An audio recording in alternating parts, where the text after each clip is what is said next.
Կամուրջները այսօր վերջապես բերման են ենթարկել Իվետա Մուկուչյանին։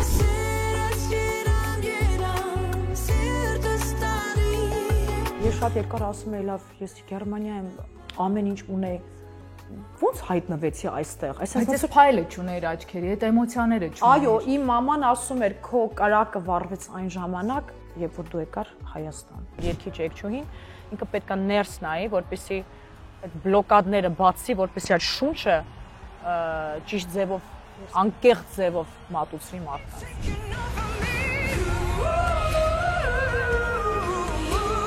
Ղարաբաղի դրոշը բարձրացնելը ինձ համար շատ ճակատագրական էր։ Իմ ներսում ծաղիկների գույնավոր այգի է եւ այդ այգու մեջից հրավառություն է դուրս գալիս։ Ես հիմա իմ անցյալի այն փոքր Իվետայի ապագան եմ։ Եթե ես իմ հայրենիքում փակվեմ մի անկյունում ու չվայելեմ իմաստը Երևանյան, այո, շունչը, իմաստը ո՞րն է։ Քուրիկիս պատմությունը օրինակ է նրա համար, որ եթե դու մի բան արդյոք ուզում ես սրտանց ու հավատում ես, բայց պետք է նաև բաց թողնես ու չվախենաս։ Իրականում չմոռանանք, որ բոլորը փնտրում են սեր։ Ի վերջո, օրվա վերջ բոլորը ուզում են, ցանկանում են, փնտրում են սեր։ Նա արդեն կանգնած է շատ սազական Աբովյան փողոցի հետ, բոլորովին հայկական։ Իվետա Մուկուչյան։ Դու շքեղ կին ես Իվան։ Նմանապես հերվից արդեն տեսնում ենք։ Լուրջ եմ ասում, այսպես հենց կանգնած ես, ոնց որ լինես այս հարակից նոր քանդակների։ Նույնպես, գիտես, նայում աչքը չեմ կարող թեքել։ Կամուրջները այսօր վերջապես բերման են ենթարկել Իվետա Մուկուչյանին։ Իվետան, որի բեմական էությունը բոլորովին չի ներկայացնում այն խորությունը, որ նա ունի իր ներսում, բազմաշերտությունը, շատ տարաբնույթ, յուրահատուկ աշխարհ ունենալը, այնպես որ այսօր բացահայտելու ենք Իվետա Մուկուչյանին։ Կեսօր որտեղից ես եկել։ Իրականում ես փորձում եմ միշտ, երբ որ ինտերվյուներ պետք է տամ կամ համերգներից առաջ, կարևոր այսպիսի հանդիպումներից առաջ միշտ փորձում եմ ուրիշ շատ բաներով չզբաղվել, որպեսզի կենտրոնանամ, որովհետև միշտ ասում եմ, երբ որ գնամ այն աշխարհ, այս ինտերվյուն, այս նկարումը մնալու է, չէ, բաթով չեմ ասում։ Չէ, ես հատուկ դրա համար էլ արել եմ, որ հենց գնաս այն աշխարհ։ Նենց որ ես հենց հիմա խոսում ապագայի հետ։ Ամեն ինչ լավ էր։ Հաճելի էր, լավ կյանք եմ ապրել։ Չէ, բայց այսօր իրականում շատ զբաղված եմ, ազատ օր է, բայց զբաղված եմ։ Իրականում շատ կուզեի քեզ հետո գողանայի, չգիտեմ ինչքանով կստացվի։ Ամեն ինչ կանենք, որ ստացվի։ Բարև տղամարդ։ Շատ ուժեղ տղամարդ էր, հզոր էր։ Իվ ես գիտեմ, որ դու շատ ես քայլում Երևանով։ Այո։ Ու հանգիստ ես ու ավելին հաճույք ես ստանում։ Մեր գոլեգաներից շատերը չի որ քայլում են ազատորեն ամենտեղ, գնում են այնց որոշակի վայրեր։ Ես օրինակ քաղաքային մարդ եմ։ Ես ինձ համար պարտադիր է քայլելը, որովհետև ես վերադարձել եմ իմ հայրենիք ու եթե ես իմ հայրենիքում փակվեմ մի անկյունում ու չվայելեմ Երևանյան, այո, շունչը, իմաստը ո՞րն է։ Այս փողոցում ես մինչև 5 տարեկան հիշողություններ ունեմ, մի քիչ ավելի ներքև։ Ինչ ես ընտրել Աբովյան փողոցը։ Որովհետև դա իմ մանկության փողոցն է, մենք ապրում ենք Բյուզանտ, իմ տատիկի տունը եղել է Բյուզանտ փողոցի վրա։ Մայրիկի մոտ։ Մայրիկ ռեստորանը, որտեղ որ հիմա կա, հենց այնտեղ հենց իմ մայրիկի տունն է եղել եւ իր մայրիկի տունն է եղել։ Այնպես որ շատ իրականում հետաքրքիր էր, որ հետո մայրիկ անունով տեղ բացվեց այնտեղ եւ մեր հայաթը բակը, Երևանյան բակ էր, որ միջև կացին էր գնում, այնպես որ Ամիրյան, Աբովյան, դա իմ միակ հիշողություններն են, որը ես ունեմ Երևանից, մանկապարտեզներ այնտեղ, ես հիշում եմ, որ սա որ անցնենք ցույց կտամ, մածունի շշերն էինք տանում, հանձնում, դա լավ մշակույթ է։ Այո, երեխեքի բակի երեխեքով հավաքվում էինք, հանձնում էինք, հետո այն 50 դրամանոց մարոժնիներից էինք առնում, այնպես որ այո, ես քաղաքի աղջիկ եմ։ Դու շատ կենտրոնցի ես, բայց յուրահատուկն այն է, որ հիշում ես, թեև մինչև 5 տարեկանն եք հիմնականում եղել, չէ՞։ Այո։ Քո 5 տարեկանը։ Մարիան քանի տարեկան էր այդ ժամանակ։ Քուրիկս 3 տարի ինձանից մեծ է։ Ահա։ Նա ավելի հստակ կհիշի։ Այո։ Դե դու ինձ թվում է կաթողիկե եկեղեցին մատուրը հիանալի ես հիշում։ Այն ժամանակ էստեղ հիշում ես, չէ՞, լեզվի ինստիտուտներ։ Այդ մի բանը արդեն չեմ հիշում։ Արդեն չես հիշում։ Փակված էր կաթողիկեն եւ հետագայում արդեն քանդվեց լեզվի ինստիտուտը ու կառուցվեց այս ճգնախ համալիրը եկեղեցական Սուրբ Աննա եկեղեցով։ Անցյալ օրը Կարեն Կարագուլյանի հետ ենք անցնում, կամուրջները նրա հետ նկարեցի։ Ու այնքան հաճելիորեն զարմացած էր, որովհետև Երևանում վաղուց չէր եղել, թե վերջին տարիներին պարբերական գալիս է, ու ամեն անգամ ասում է նոր բան եմ տեսնում։ Իվ դու շատ ճամփորդում ես, ամեն անգամ երբ գալիս ես, ինչն է քեզ զարմացնում։ Ինչն է ինձ զարմացնում։ Կամ գուցե ինչն է զայրացնում։ Այո, կան որոշ բաներ, որ համ զարմացնում են, համ զայրացնում են։ Բացատրեմ այսպես, ես այլևս կռիվ չեմ տալիս, թե ոչ մի բանի հետ։ Ոնց եմ հասկանում։ Ես իմ կոմֆորտն եմ, իմ տունն ստեղծել եմ այ, որը ասում են որտեղ ես ապրում, ես տարիներ շարունակ միշտ ասում եի Գերմանիա եւ Հայաստան։ Հետո ինքս ինձ բռնացեցի, որ ասեցի ախր Գերմանիան այլևս չէ, ինչի ես ասում Գերմանիա եւ Հայաստան։ Հայաստանն է քո տունը։ Ես ստեղծել եմ ինձ համար այստեղ հարգանք, պատիվ, շրջապատ, տուն, տեղ, ընկերություն, պատմություն եւ միշտ որ վերադառնում եմ մի քիչ տատանումներ կան այն առումով, որ միշտ մարդը որ դուրս է գնում իր կոմֆորտ զոնայից, իրան տեսնում է ուրիշ տեսանկյունից, բնականաբար ինքը իր մաշկի մեջ իրան ճիշտ զգալով ավելի է իր, այսպես ասած, դարակները դասավորում, հա, ավելի հեշտ է դասում իր դարակները։ Երբ որ գալիս ենք այստեղ, այնքան հետաքրքիր է, որ մարդկանց հայացքների մեջ տեսնում ես համ այդ գոյատևության էներգիան, մարդիկ գոյատևության էներգիայի մեջ են։ Համ այն պայքարը եւ համ այն թանկ ջերմությունը, որը բոլորի մեջ կա։ Օրինակ, ավտո որ քշում ես պարկովկա ես անում։ Պարտադիր տղամարդ եթե անցնում է, պիտի գա բզբզա։ Պիտի գա մեջը մտածի, ձախ, աչ ու այլի շարժումը առաջ։ Ու քեզ էլ դուր է գալիս։ Դե հիմա հայկական մի բան է, ասենց ասում, բայց այդ ձեռագիրը դες հայկական, թե դուր է գալիս թե չէ։ Այդ մի արեք։ Okay, մի արեք։ Բայց դա հայկական է, հիմա սիրում ենք թե չենք սիրում, բայց եթե դες հայկական sense մանր ձեռագրեր կա, որ ասում լավ ես տուն հասա։ Լսի, նոր անցնում էի, մի ռուս զույգ էր, տղան տաքսին բաց էին թողել, թե ինչ-որ խնդիր էր, թեթև գորգորում էր կնոջ վրա, կանգնեցի, ռուսերեն ասացի մի գոռացեք, այստեղ կանանց վրա չեն գոռում, ու ինձ գոհացա, եւ հասկացա, որ այս ռուս աղջիկը երևի երբեք չի տեսել ուրիշ կնոջ իրեն աջակցելու այս պահը, բայց մենք շատ հայություն արեցի էլ այդ բանը, թե ասեք ինչ գործ։ Բայց մենք էլ ենք էլի այդ հարցում այդպեսին։ Մենք գնանք օգնենք, որ ավտոկանատեղիում ճիշտ կայանի, որ այո, այդ ձեռք մեկնելու ձեռք մեկնելն է, թե խառնվելը ուրիշի կյանքի։ Դե այդտեղ պետք է ճիշտ բալանսը գտնել ինձ թվում, հա, առհասարակ։ Իսկ պետք է ամեն մեկը իր տարածքը ուրիշի տարածքը հարգի, բայց նաև եթե հնարավոր է որևէ ձև ինչ-որ մի լույս տալ դիմացինին, թող այդպես լինի։ Հիմա, չգիտեմ, ես օրինակ սիրում եմ, որ տղամարդը անցնում է, ասում է ծախ աչարա, բայց ավելի բան չի ասում։ Կարող են կռվել դրա մասին։ Չէ, թող ասի աչուձախ, եթե քեզ դուր է գալի եւ եթե օգտակար է, թող ասի ինչու որ։ Դե հա, պարտադի չի ես լսեմ, իմ ընտրությունն է։ Ես սովորաբար չեմ հասցնում լսել, որովհետեւ արագ կայանում եմ։ Դրա համար։ Չէ, ես վատ եմ պարկով անում։ Դե դրա համար էլ տես ինչ է, օգնեք, արգելի հայ տղամարդիկ, օգնեք Իվետը չկային։ Իվ դու Երևանում ես սովորել վարել։ Այո։ Վայ, ահա որ բան։ Հա, իրականում իմ մայրիկն է սովորացել ինձ վարել։ Չեմ հավատում։ Մաման մեքենա է վարում։ Պարտա, հա, մամաս էլ պապաս։ Եվ մի հատ սովորություն ուներ, որը մինչև այսօր մնացել է։ Ես որ մամային տեսա, որ նստեց ավտոմեքենա, նա նստեց եւ առաջինը հայլին ուղղեց դեպի իր դեմքը։ Ես հիմա ուրիշ ձև չեմ կարող քշեմ, ճիշտն ասած։ Հենց նստում եմ ավտոմեքենա, առաջինը ուղղում եմ իվրա։ Դա է մնացել, չգիտեմ, հիմա դա վատ սովորություն է, բայց իվ հետևդ նայում ես, չէ՞, ովքեր են անց։ Հա, դες եմ անում, որ հետևներ նայեմ, համից տեսնում եմ հետևը։ Շատ համով ես ասում։ Որ չի նայում էլի հետևը, շատ եղեք։ Իվետան նայում է միայն ու միշտ առաջ։ Իվ մանկությունը ու պատանությունը շատ երկու տարբեր էտապներ են։ Քո մանկությունը բացարձակորեն եղել է Հայաստանում, Երևանում, կենտրոնում, պատանեկությունը դու ամբողջ գիտակից այդ ձևավորման փուլը եղել է Գերմանիայում, Համբուրգում։ Այո, ամբողջովին չէ։ Մինչև այդ եղել ենք Էլսոն քաղաքում։ Մինչ 5 տարեկան ապրել ենք այստեղ, հետո ստիպված ենք եղել գնալ Գերմանիա, իրականում իմ papan շատ պատրիոտ է, նա ծնված զինվոր է։ Իսկ ինչի եք գնացել։ Papas ինժեներ էր եւ մեծ պրոյեկտով իրանք 1 տարով գնացել էին Գերմանիա, պատվերով, որպեսզի այնտեղ պոեզի գծեր սարքեն, ինչ անեն։ Papas շատ ֆիզիկոս, ինքը շատ համ զինվոր, ծնված զինվոր է, համ որ տեսնես իրան, համ ու խիստ նաեւ, մաման ուկրաինացի է մաքուր,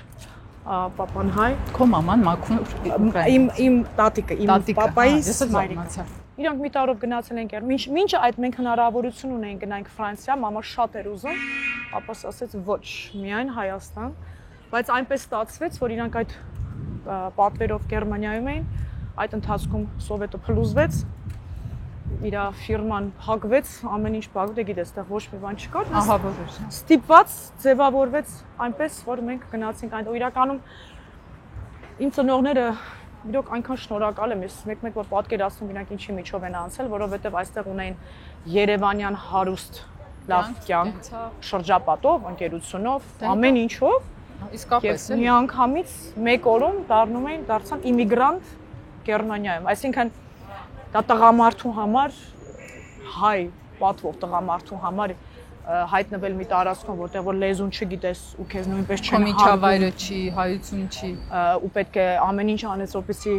քո ընտանիքին լավ նայես, շատ դժվար էր իրանց համար, եւ տարիք հիմա իրոք չգիտեմ, ես ապշում եմ մեկ-մեկ, եթե պատկերացնեմ ինչ օրեր են տարել, որովհետեւ քուրիկս եւ ես մենք միշտ ունեցել ենք փայլուն մանկություն, մենք չենք զգացել այդ ամենը։ Չենք զգացել այն ցավը, այն թաքուն լացելը կամ տխրությունը եւ այլն, մեզ զգացնել չեն կարողացել ընդհակցնել։ Այո։ Բայց առանց հայկականության ահավոր բարդ է հայի համար ապրելը։ Նույնիսկ այն որ պահի տակ էստեղ հոգնած, բարկացած, այն որ բեզարած մարդիկ գնում են ուրիշ երկիր, թվում է փախում են հայությունից, գնում են արագ գտնում են իրենց ազգակցին, որ հետը շնչեն նույն շնչով։ Ուրեմն մամաս ասում էր, պատմում էր, ասա մենք այնպես կարոտ էինք, այնքան կարոտ էինք մենք հային, որ մեկ-մեկ որ փողոցում քայլում ենք, լսում ենք, որ հայերեն են խոսում, գնում ենք, մոտենում ենք ու հրավիրում ենք մեր տուն, որ զուտ մի քիչ շփվեն հայերեն։ Օտար հայերին։ Օտար հայերին, հենց նոր էին որ գնացել, այդքան ասում է կարոտ էինք մենք հայության։ Նույնիսկ ես ընկերներ ունեի Փարիզում, որ մի օր ասաց, նույնիսկ ռաբիզ կամ ոչ որակով երաժշտությունը լսում ենք ու մեզ համար մեկը է մեր սրտին դա մխիթարանք է ու ջերմացնում է։ Ես դա այդքան էլ չեմ հասկանում, որտեղ դրսում ավելի ես ֆիլտրում միջավայրը, ավելի ես ստանում։ Այդ առումով կարող եմ քեզ մի հատ օրինակ բերել։ Հապա։ Դե ես հիմա լավ գիտեմ ռաբիզ երաժշտությունը, թանկ երաժշտությունը եւ այլն, բայց այն ժամանակ որ փոքր էի ու հայկական երաժշտություն չէի լսում։ Դե հետո ինտերնետ չկար։ Չկար այն ժամանակ ու նոր տարին որ հայկական ակումբում հավաքվում էին հայերը, այնտեղ միշտ հնչում էր ռաբիզ երաժշտություն։ Ու ես հասկանում եմ այդ մարդկանց, որովհետեւ ես էլ այդ ժամանակ չէի լսում հայերեն ու մարդիկ ոչ բոլորն են երաժիշտ եւ շատ խորանում թե որն է ճիշտ հայկական երաժշտությունը, ցավոք սրտի, բայց այդպես է։ Բայց այդ կարոտը, իրոք այդ եթե դա միակ բանն է, որը որ հնչում է այնտեղ, դու դա ես կապում քո հայրենիքի հետ։ Ոնց որ ես երբեք չեմ մեղադրում որևէ մեկին իր ընտրության համար ու այդ կարոտի պահը, քանի որ ինձ համար անհասկանալի է, որովհետև ես միշտ վերադարձել եմ Հայաստան ու ամենաշատը մի ամիս եմ բացակայել։ Գիտես, ես մի հատ բան եմ հիշում, ես էլ պատմեմ, հա։ Ուրեմն այն ժամանակ որ չկար հեռախոս, iPhone, հայերը դե միշտ խելացի են, իրար զանգում էին եւ ավելի ասում են, այս գյուղում մի հեռախոսի պուտկայի ինչ որ բան են կոտրում, որ ծրի զանգեն բարեկամներին Հայաստան։ Ծնողներս եւ հայրը 1-2 ժամ քշում էին այնտեղ, հերթ էին կանգնում, որ մի քանի րոպե խոսան բարեկամների հետ Հայաստանում։ Այնպես որ հայրենիքի կարոտը ես լավ գիտեմ ու այդ պատճառով նաև ուրախ եմ, որ կարողացել եմ այնքան հնարավորություն եմ ունեցել, որ այնպես անեմ, որ նրանք վերադառնան այստեղ, որովհետև ինչքան էլ Գերմանիայում կյանքը ամեն ինչ դասավորված էր մեր համար, ծնողներիս համար, ինձ համար, քուրիկիս համար, ամեն ինչ կար։ Եթե դու չլինեիր երգչուհի ու չդառնար այստեղ pop diva, դու ինչ մասնագիտություն կընտրեիր ու Գերմանիայում ինչպես կշարունակվեր քո։ Միանշանակ իմ մայրիկի մասնագիտությունը, որովհետև ես արդեն սկսել էի դա անել, դա լեզվաբան, կրիմինալ բաժնում ոստիկանության։ Մանյակ։ Չէ, մանյակ չէ, Կրիմինալիստ, լեզվաբան, չէ, այսինքն թարգմանություն եւ կրիմինալ кейսեր Գերմանիայում իմ մայրիկը այդպիսի գործեր անում։ Լրիվ կարող է դետեկտիվներ գրել։ Դետեկտիվն է այդպիսի մի բան, այո, այնտեղ շատ կարևոր է իմանաս մաքրագույն գերմաներեն, մաքրագույն հայերեն, ռուսերեն կամ որ լեզու։ Մայրդ քանի լեզու գիտի։ Ֆրանսերեն, գերմաներեն, հայերեն, ռուսերեն, անգլերեն։ Այնպես որ այո։ Անիմաստ խոսում, անիմաստ մասնագիտություն ենք ընտրել մենք։ Որ ակնոցս եմ ոչ։ Հանգիստ իր, բայց քո գեղեցիկ աչքերն ափսոս են ուղղակի։ Իվ Հայաստանը քեզ ոնց ընդունեցի, երբ որ դու եկար նոր սկզբից սուպերստարներ, չէ՞։ Այսինքն մինչև այդ բարձ է արևիկներ։ Չէ, իրականում մի շատ լավ պահած չեմ ասի գաղտնիք, չէ, դու ինքդ անձամբ գիտես, դու եւ ավետը եւ մի քանի օքին չենք խոսա նրա մասին, բայց առաջին անգամ դու ինձ երբ ես տեսել։ Չես հիշում։ Ես հիշում եմ, բայց ասա։ Չէ, մենք չենք ասում։ Դե չենք ասում, որտեղ մարդը իր կյանքը ունի։ Ես սիրով լռում եմ նրա մասին, ինչի մասին պետք չի։ Իրականում այդ մարդը այս վերջերս որ հանդիպից ասում է, տեսար ասում է, ես որ չլինեի։ Դու Հայաստան չեր գա։ Հայաստան, ես ազգին նա ինչ լվիրեցի։ Բայց Մալազեց, այո։ Լայք ենք անում։ Ծուռ նստենք դուզը խոսանք, այո։ Բայց ես նաև կարծում եմ, որ ինքը ուղակի կամուրջ էր, որովհետև ես շատ երկար ասում եի, լավ, ես Գերմանիա եմ ամեն ինչ ունեի, ոնց հայտնվեցի այստեղ։ Այսինքն ֆայլը չուներ աչքերի, այդ էմոցիաները չուներ։ Այո, իմ մաման ասում էր, քո կրակը վառվեց այն ժամանակ, երբ որ դու եկար Հայաստան, երբ որ դու ինքն մի հատ տարածքում ես, որտեղ որ դու պիտի պայքարեիր, քեզ գտնեիր, հենց այդ։ Ու ես հասկանում եմ, որ ամեն ինչ ոչ մի բան մեր կյանքում պատահական չի լինում։ Ես փոքր ժամանակ, երբ որ երազում եի երգչուհի լինել, ես չէի գեոգրաֆիայով բանը չէի պատկերացնում լոկացիան որտեղ է լինելու։ Ես մի անգամ բեմի վրա կարմիր շոր էի հագել, մի թատրոն էր ելույթի տեղը, ու ես այդ պահին ֆիքսեցի, որ փոքր ժամանակ, երբ որ ես երազում էի երգչուհի դառնալ, ես հենց այդ պատկերն եմ ունեցել նաև։ Ես հիմա իմ անցյալի իմ փոքր Իվետայի ապագան եմ, հենց հիմա այս պահին ես բանում։ Այսինքն այն ինչը պատկերացել է եւ կարծում եմ որ կա միսիա, որը իմ միսիան այն էր, որ ես պիտի գայի այս երկիր ու ես պետք է ինձ գտնեի այս պայքարների մեջ, որպեսզի նաև օրինակ դիմեի աղջիկներին, երիտասարդներին միգույն ավելացնեի այս երկրում, որը կարծում եմ միգուցե որոշ չափով ստացվել է, որովհետև այս վերջերս իմ ընկերուհին Լիլիթը Նավասարդյան ասեց. Իվջան, դու մատ ինքդ քեզ հարց որ փոխել ես որոշ մարդկանց կյանք։ Այո, փոխել եմ։ Դու ուրեմն ասում ես քո Աստծո առաջ դու իսկ հիմա արդեն ինչ անում ես, ավելի լավ բան։ Այսինքն ես հավատում եմ նրան, որ իմ կյանքը այսպես կտրուկ փոխվեց։ Կտրուկ հայտնվել Հայաստանում ինձ համար օտար էր, ես գրել կարդալ չգիտեի։ Ձևաչափը, մտածելակերպը չգիտեի ես։ Եվրոպայում multicultural տարբեր ազգերի մեջ մեծացած, բայց Գերմանիան սառը երկիր է, չէ՞։ Սառն է, երբ որ չգիտես այնտեղի ձևաչափն էլ պետք է։ Բանալիները պետք է իմանաս, օրինակ կա մի խոսակցական մի ձև, հա, գերմաներեն, որ մենը գերմանացին կհասկանա։ Ինքը ունի իր մեջ թեթևություն եւ սարկազմ, հումոր, բայց դա միայն կհասկանաս, եթե խոսես գերմաներեն գերմանացու հետ։ Я sag mal, ich weiß doch ganz genau, wo wir jetzt hingehen. Այսպես բան կա, իրանց մեջ որ գժում եմ։ Մի հատ բան կա, որը մենակ գերմանացին կհասկանա, ու ինքը ունի իր մեջ այո այդ լեզուն ու այնտեղի խոսելու, շփվելու ձևաչափը ունի սարկազմ, հումոր, մի քիչ բան ու չափ, շատ չափ, ամեն մեկը հարգում է մյուսի տարածքը։ Ժամ, պատարակ, չափ, պունկտուալություն։ Հիմա այդքան չէ, հիմա մի քիչ աղճատվել է։ Այն մյուս ազգը, որը գրավել է Գերմանիան առանց պատերազմի, իրենց անելիքը արել են, էլի, հերնանիցել են այդ երկրի։ Այո, համաձայն եմ։ Բայց հա, որովհետև նույնիսկ իրենց գնացքները, որոնք վարկյանի ճշգրտությամբ են շարժվում, հիմա դարձել։ Այո, այն ժամանակ Deutsche Bahn, որ պոեզով կարող է ժամը տուղել, որովհետև միշտ հստակ է, 0:8-1։ Այո։ Այսինքն նույնպես ինչպես մենք ունենք այստեղ ձևաչափ, նույնը կա այնտեղ, ասեմ։ Ինձ թվում է չկա վատ ժողովուրդ ու վստահաբար չկա վատ երկիր, եթե դու գիտես ճիշտ հարաբերվելու ձևը մարդկանց հետ ու ամեն ազգության առանձնահատուկ բանալին։ Մեզ հա թվում է մենք ենք տարբեր աշխարհից հայերը, պարզվեց բոլոր առումներով վատ իմաստով էր, նորմալ, սխալական, խնդրահարույց, մեզ չճանաչող տարբեր խնդիրներով վերջը բոլոր ազգերի պես մեր հարցերն ունենք չպարզած, բայց նաև այդ արանքում էլի իրարից կարճած ենք։ Եվ տուն է տեղափոխվել, նոր տուն, որը քո տունն է, եւ դրա համար Երևանը հիմա դարձել է իսկական քո տունը։ Իրականում 21 տարեկանից մենակ եմ ապրել։ Դե պարզ է։ Հետո բայց որ մամային արդեն վերեցի այստեղ, որովհետև մաման այնտեղ արտակարգ գործ ուներ եւ այլն, բայց մեկը օտար երկրում էր, ինչքան էր։ Հետո մենակ էր, սկսենք դրանից։ Մաման ասի, մամ, ինչքան դու առողջ ես ու շրջապատդ այստեղ է, արի այստեղ, այնպես որ մամայի հետ է ապրում։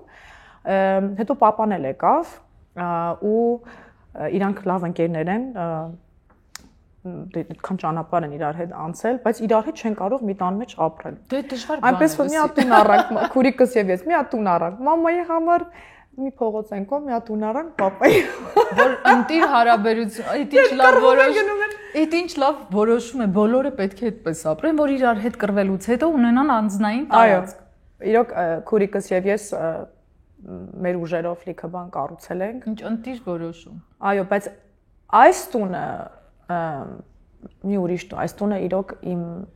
իմ էներգիայով է լցված, ով մտնում է այդ տուն, ասում է չեն ուզում այլևս գնան, որովհետև այնքը շատ մեծ է եւ սեփական է, սեփական տուն է։ Ես իրականում նոր տուն էի ուզում առնել եւ բալից ինքնաթիռով վերադառնում էի եւ մտքումս ասում բայց նենց կուզեի սեփական տուն կենտրոնում, բայց դժվար գտնեմ կենտրոնում սեփական տուն։ Ինքնաթիռը իջավ, հեռախոսս միացրեցի եւ իմ քուրիկը, իմ cousin-ը, ասացի մենք տներ էինք նայում մեր համար, միացած տուն աչքովս ընկավ, կարողա, չգիտեմ, մի տեսակ զգացի, որ քեզ պետքա ցույց տամ։ Ինչ է տակրի, չէ՞, մտքի ուժը։ Այդ տունը ես տեսա ու նույն օրը ես գնացի տուն, փոխվեցի, ցայվեցի, զանգեցի, չասեցի, որ ես եմ։ Ասացի կներեք, այս տունը դեռ վաճառք է, բա արդեն ուզում ենք վաճառ, չվաճառեք, ես գալիս եմ։ Ու հենց նույն օրը այդ տունը գնեցի ես։ Ընտիրություն։ Մի արտակարգ մարդուց Կարեն Զազա, բարև ձեզ։ Լսի, if դու լրիվ իսկական Երևանցի ես, այն որ պահում է կոնտակտները, մարդկան։ Այ հա, Կարեն Զազան, ասա Կարեն Զազա, ինչի՞ դες զեղչ արեցիք ինձ համար։ Ասում դու որ մտար ես տուն, ես ոտերս թուլացան, ինչ գին ասեր կտա։ Չէ, իրոք շատ դրական էներգիայով լի տուն է ու այնտեղ կա ստուդիա, անկյուն ընկերների համար, մեդիտացիոն անկյուն կա, սաունա, բասեին, շորերի սենյակ, բեմական շո, ամեն ինչ կա, այնպես որ դու քո տարածությունները դասավորես։ Այ հիմա ես ուզում եմ հասկանալ, այն պահից, որ դու գտար քո վերջնական հաստատուն կետը Երևանում, դու մի տեսակ հանգստացար։ Դասավորվեցիր։ Այո։ Ինչպես որ տանը, այդպես էլ քո ներսում։ Այո, իրականում ասեմ ես, երբ որ մենակ եմ իմ տարածքում, արդեն այս տարիքում դե բավականին իմ ոլկեկը դասավորում եմ, դասավորված եմ, բայց երբ որ ապրում ես մայրիկիդ հետ կամ հարազատ մարդու հետ, ով քո հետ ամբողջ կյանք քայլել է, այնտեղ կա քեզ թույլ ես տալիս մնալ երեխա։ Դու պայքարա գնում համ ինքդ քո հետ, համ որովհետև դու այդ մամայի համար դու միշտ ես երեխա։ Դու միշտ ես երեխա, այսինքն երբ որ դու արդեն կայացած ես, դու կարաս լինես ճանաչված ու ամեն ինչը քո ձևաչափով անես, բայց մայրիկիդ համար դու ինքը իր ձևաչափն ունի ու իր համար երեխա ես, բայց ես այնքան եմ ապշում իմ մամայի մտածելակերպի այդքան չափազանց սիրո եւ առհասարակ տրանսֆորմացիոն լինելու ունակությանը, որովհետեւ շատ անգամ կոնֆլիկտները ծնողի եւ երեխու մեջ լինում են այն ժամանակ, որովհետեւ ծնողը ինքն էլ այս կյանքը առաջին անգամ ապրում, ինքը իր ձևաչափով է ապրել, ինքը իր տրավմաները ունի, իր ապրած կյանքը ունի եւ ինքը այդպես է սիրում, այդպես է կարողանում անել։ Դրա համար շատ անգամ կոնֆլիկտ է լինում ծնողի եւ երեխու հետ, կապ չունի երեխան քանի տարեկան է։ Շատերը հաստատ կհասկանան, որովհետեւ մեզ մոտ է կապը ծնողի հետ շատ ուժեղ է։ Նայ, իմ կապը իմ ծնող մայրիկիս հետ կոնկրետ եղել է շատ ուժեղ, բայց ավելի հոգեվոր մակարդակում, ոչ թե կենցաղային։ Ես մամային չեմ դիտարկել իբրև իմ կենցաղային հարցեր լուծող, որովհետեւ ես 15 տարեկանից շատ ինքնուրույն եմ։ Եվ իբրև ընկեր ավելի հայրս է եղել, բայց մայրս այդ պորտալարով կապն է, էլի, որ երբեք չի կտրվում, նույնիսկ նրանց ֆիզիկական մահից հետո։ Ու ինձ համար հեշտ էր առանձնանալ, առանձին ապրել ու ձևավորվել լրիվ ինքնուրույն, որտեղ ես ի սկզբանե այդպես եմ եղել, դե հետո տան փոքր հավես չունեին շատ։ Բայց դու ուրիշ ձևով ես կապված մայրիկիդ հետ։ Ուրիշ ձևով եմ կապված, որովհետև առհասարակ հոգևոր տեսանկյունից նայելով շատ ուժեղ կապ կա իմ մամայի կողմի, sense կանացի շղթան ուրիշ աշխարհներից է գալիս, այսպես ասած։ Մամատ արմատներով որտեղից է։ Ջավախք։ Խոջաբեկ գյուղ։ Ախր քալակցի ես։ Ջավախք։ Իվա դու ախր քալակցի ես։ Ես ջավախք եմ։ Պահո, ես էլ ասում եմ։ Ջավախքն ու ախր քալակը ասում են իրար հետ լավ են, բայց տարբեր են։ Զիրահայոց։ Չէ, բայց իրականում իմ համար նույնն է, ուժն է։ Ես որ գնացել եմ ախր քալակ, պարզվեց ամեն երկրորդին բարեկամն է։ Բայ դա ուզում ասել։ Քույրեր եղբայրներ կունենաս։ Ուրեմն պապայի կողմից Դիլիջան եւ Ուկրաինա, տատիկը։ Տատիկս մաքուր Ուկրաինկա է։ Բա ոնց են եկել Դիլիջան։ Սովետ միության ժամանակ։ Այո, իմ տատիկը ծանր կյանք ունեցել Ուկրաինայում սով տեսնելով եւ այլն շատ ջահել տարիքում եկել է աշխարհում ամեն ինչա պապաս շատ դժվար կյանք ունեցել իրականում ինչևէ բայց հա հայտնվել այնքա այստեղ Հայաստան ծանոթացել այն պապիկի հետ եւ այդպես ջավախեցի մայրդ կես ուկրաինացի կես հայ ու դիլիջանցի պապայից հետ որտեղ են հանդիպել Այդ արդեն պետք է իրանց հարցնենք, մամաս էլ է միջև էսր ասում։ Ոնց եղավ։ Ախր ոդկաս կոտրվել, պատրոն չգրայի։ Չէ, շատ հետաքրքիր խառնոթ է, այո։ Ես ուրախ եմ։ Իրար հետ ասում են, իրար շատ տարբեր են։ Օրինակ իմ papan, որ առաջին անգամ գնաց Ջավախք, ապշել էր, ինչքան հյուրընկալ են։ Բաց, հյուրընկալ։ Դիլիջանցիներն էլ միգուցե այդպես են, բայց ոչ շատ տարբեր են իրարից։ Դիլիջանցիները ունեն անձնային տարածք։ Այո։ Ջավախցիները չունեն։ Բա, ես որ գնացի բարեկամներս, հա, մեկի տունը բոլորին է։ Հավաքվել էին, շատ, այո։ Ես մամայի կողմին եմ քաշել։ Գնացել ես բարեկամների տուն։ Իրականում այս վերջերս եմ գնացել։ Խնդրում եմ, մի վետ ամուկության դեմքով գնացել ես բարեկամ։ Դե պատմիր։ Ամբողջ ցեղով հավաքվել էին եւ իմ մորաքույրը, հա, իմ մամայի կողմից ասեցին որտեղ կուզես հանդիպենք։ Ես ասեցի կուզեի հանդիպել իմ տատիկի տանը, որտեղ որ արդեն չեն ապրում, բայց ինքը ես ուզում եմ զգալ որտեղ են ապրում։ Արմատի ուժը։ Իմ մամայի կողմը ինքը շատ ուժեղ այդ հոգևոր կապը միշտ կար ու այն ժամանակ երբ որ ես պետք է գայի Հայաստան, որ այդ ամենը բացահայտ է, որտեղ այն ժամանակ երբ որ ինձ թվում էր որ ապրելը անիմաստ է Այդտեղ իմ տատիկը հայտնվեց եւ իմ տատիկը միշտ իմ կողքին է, միշտ այստեղ կանգնած է։ Քո պահապան հրեշտակն է։ Պահապան հրեշտակս է, բայց այդ ժամանակ ես ինքը մահացել եմ ծնվելուց առաջ։ Դու իրան չես էլ տեսել։ Չեմ տեսել։ Ու ինքը խոսում էր ինձ հետ եւ ես հիշում եմ գնում էի մորաքրոջս մոտ, ասում էի Սվետան ինքը մահացել արդեն մորաքույրը, ասում էի Մարգոն եկավ ու sense բան ասեց, ծիծաղում էր, այ հենց այտենց էլ կասեր։ Եվ կարոտից քիչ խեղդվեցի, ու քո ձայնը ես լսեցի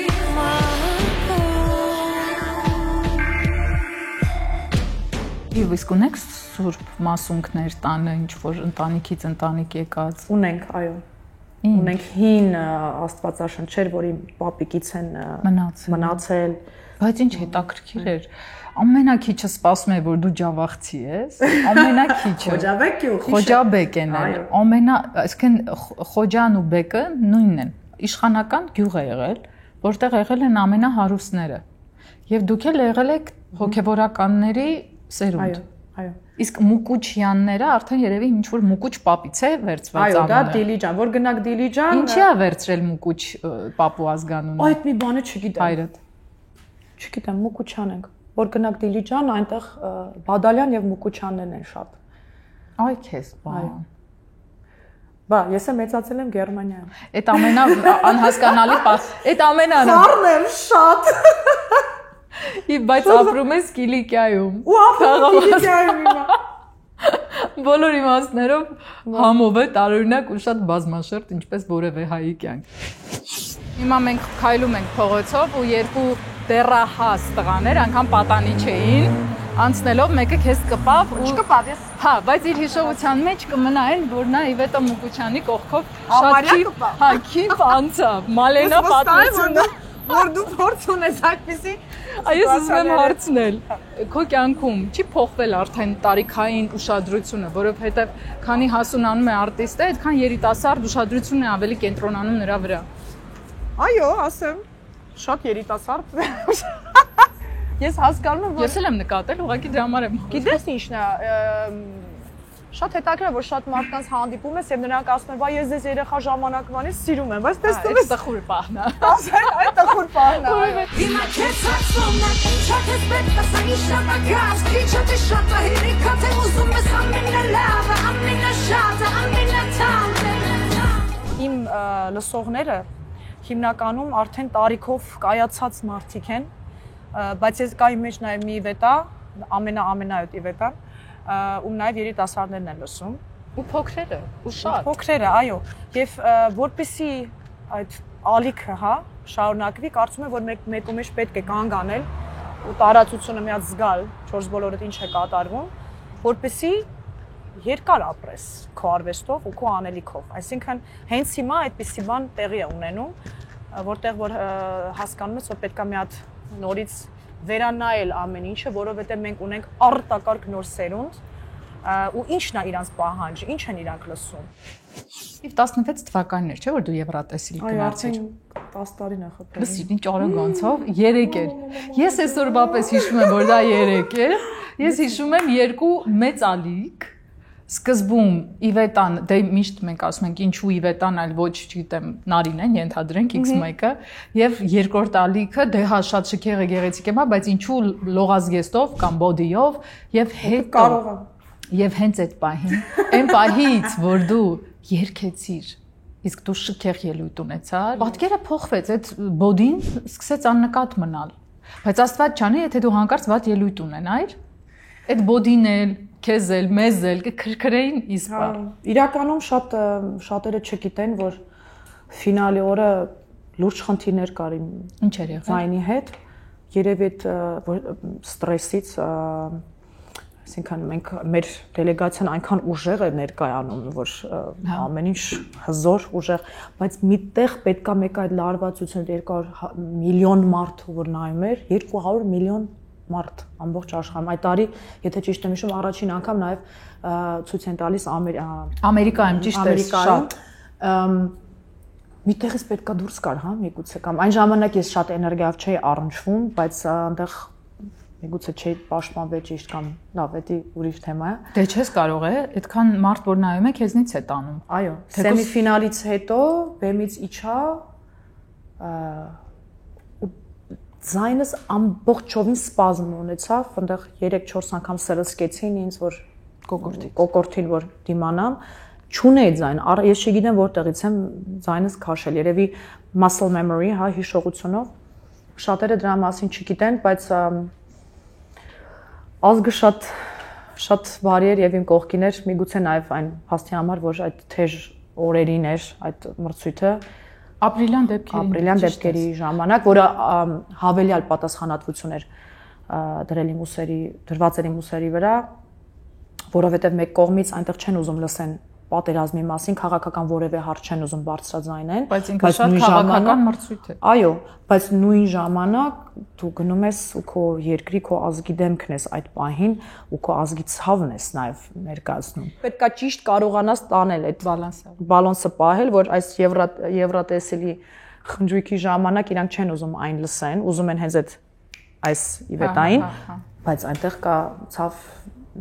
եւ իրականություն պատասխանատվություն, այսինքն Ղարաբաղի դրոշը բարձրացնելը ինձ համար շատ ճակատագրական էր։ Հարցազրույցներին էլ քեզ կարծեմ լրագրողները հարցեր տալիս էին ու դու ադրբեջանցիները խոսում էր դրա մասին, որ ես ուզում եմ իմ երկրի հարցը բարձրացնել աշխարհով մեկ։ Այո, այնտեղ պետք է շատ դիվանագիտորեն վարվել, որովհետեւ ի վերջո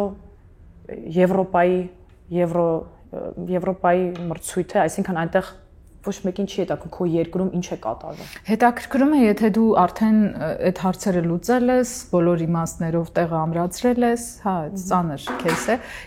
Բայց ես հիշում եմ, որ այդ դեպքից հետո ուղղաթիռ է թռչում։ Գրած Իվետա, մենք քեզ հետ ենք Ահա, ես հիմա կոնկրետ չեմ հիշում, Ղարաբաղը Իվետա, Ղարաբաղի շնորհակալություն, Ղարաբաղի շնորհակալություն քեզ Իվետա, մենք քեզ հետ ենք։ Ոնց կարամ դա չմոռանալ, դա իրոք, այո, շատ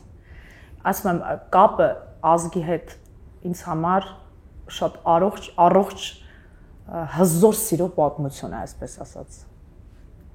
Արդյոք վերովարերով։ Արդյոք միայնակ չի մնում այն արտիստը, որը գտնում է իր սերը, իր ինքնության հետ, իր ազգային ինքնության հետ եւ հաշտվում է ինքն իր հետ։ Արդյոք մենակ չի մնում այդ մարդը։ Երբ որ դու ունես ամեն ինչ քո մեջ, քեզ հետ, քո շուրջը, քեզ համար։ Եվ դու ունես այդ կապը քո ազգի հետ։ Արդյոք քեզ էլ պետք է ինչ-որ մեկը լինի կողքիդ։ Բոլորս սիրո կարիք ունենք։ Բոլորս սիրո կարիք ունենք։ Ձևաչափը ես առաջ միգուցե ասեի, այս ամեն ինչը վայելելով ասեի, որ վայ, բայց ես այդ մարդուն եմ փնտրում։ Բոլորս էլ փնտրում ենք, բոլորս էլ ուզում ենք մեկը մեր կողքին լինի։ Մի օր դու ինձ ասեցիր, իմ կյանքի տղամարդը բեմն է։ Չես կարող կիսվել։ Չես կարող։ Բոլորս ունենք, ես իմ մասին խոսամ, այո, ես ունեմ այդ կարիքը, որ մի տղամարդին կողքին լինի, որպեսզի ես կարողանամ լիարժեք իմ կանացիության մեջ վայելեմ իմ Իվետա լինելը, բայց քանի որ դա չկա, ես այլևս չեմ ասում, որ բայց այդ մի բանը չունեմ, ես ավելի շատ ասում եմ, թե ինչ ունեմ։ Բաց ես էլի թողել։ Բաց եմ թողել, այո, այդ ներս նայելը նաև այդպես է աշխատում իմ կարծիքով, այսինքն մենք երբ որ դու բաց ես թողնում, բայց լույսը քո մեջից գալիս ու դու շնորհակալ ես ամեն օր ամեն ինչի համար, ինչը դու ունես, քո ֆրեկվենցիան, քո էներգիան, քո vibration-ը փոխվում է ու արդեն ավելի սիրուն բաներ են գալիս քո կյանք։ Իսկ երբ որ դու ունես միգուցե ամեն ինչ, բայց դու կենտրոնանում ես նրա վրա, թե դու ինչ չունես կամ ինչն է վատ, դու քո ներքին էներգիան փոխում ես։ Երբ քեզ ասում են Երևան, քո մտապատկերում ինչն է առաջ գալիս, ինչ ես հիշում։ Երևանը ինչն է քեզ համար։ Հոտ է, գույն է, երաժշտություն, թե շենք։ Մի տեսակ միշտ անձրևից հետո հոտը, դա ինձ համար ուղիղ կապ է Երևանի հետ, չգիտեմ, միգուցե մանկությունից մի շատ սիրուն հիշողություն է իմ մոտ ամրապնդվել, որը ես արդեն մոռացել եմ, բայց այդ հոտը ու այդ զգացողությունը մնացել է։ Ինձ համար դա է Երևան, ինձ համար այստեղ զբոսնելն է Երևանը։ Ինչի շատ պողոտայով ես քայլում հաճախ։ Ես օրինակ զարմանում եմ քեզ վրա, որովհետեւ ինչ խառնի ճաղանջ է շատ։ Ես կներեք պետք է ասեմ,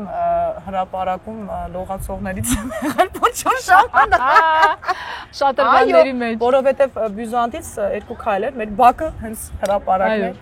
Եվ ես հիշում եմ մի հատ հիշողություն եմ, որ 4 տարեկան էի, դա երբեք չեմ մոռանա, երբ որ Լենինի արձանի հանում էին։ Այո, դա հիշում եմ, այո, դա տեսել եմ։ Իմ աղբերը Խաչիկը, Տվարնյա cousin-ս, ես հիշում եմ, փոչոր հեծանիվ ունե 3 ակով, նստած այդ կանանչ հեծանիվի վրա, եւ նա ինձ գլորեց այնտեղ, ես հիշում եմ, որ անկյունում էին կանգնած ու ես տեսա ոնց են այդ մեծ գլուխը հանում։ Այո, դա իմ մոտ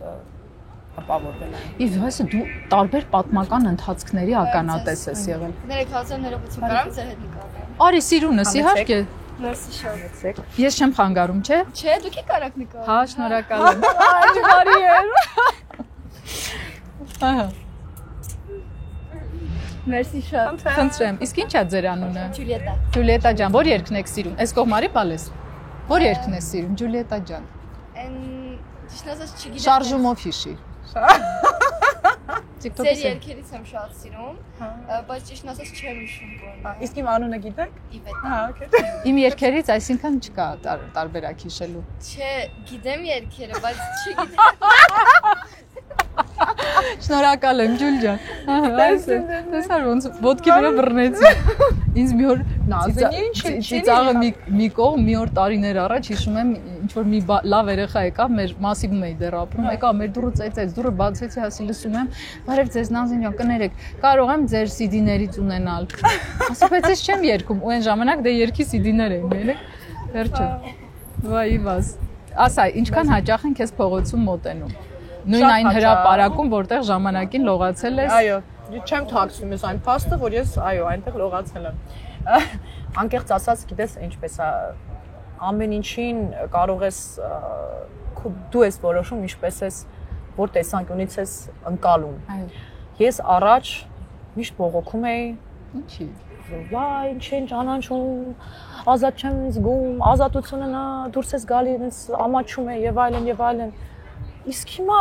ոնց կարող եմ ես շնորհակալ չլինեմ Աստծուց, ազգից, ժողովրդից, որ ինձ այսպես ընդունել, այսքան հարգանք է ցուցաբերում։ Ամեն մարդ ու իրոք շատ են ինձ ժպտում են այն կողմից։ Այդքան ջեր մոտենում են ու հայլուն աչքերով որ գալիս են ճանաչում են։ Ես ամեն անգամ շնորհակալություն եմ հայտնի, ամեն անգամ։ Մի անգամ papaիս ասեցի, որ պապ դուրս եմ գալի, բոլորը ինձ ճանաչում են, նայում են, ասում են Պատկասմես դուրս գար, ոչ մի քո վրա չնայր, դուրդ կգար։ Չէ, իրոք իմ հարաբերությունը ազգի հետ շատ առողջ է, ես կասեի։ Եվ ինչը փոխվեց, որ դու սկսեցիր ոչ թե նեղվել, այլ լիարժեք քո կյանքով մեկ շնորհակալությամբ ընդունել այդ սերը։ Ահռելի աշխատանք եմ արել ինքս ինձ հետ։ Ներս եմ նայել, այ էտա երգի մեջ եմ ասում։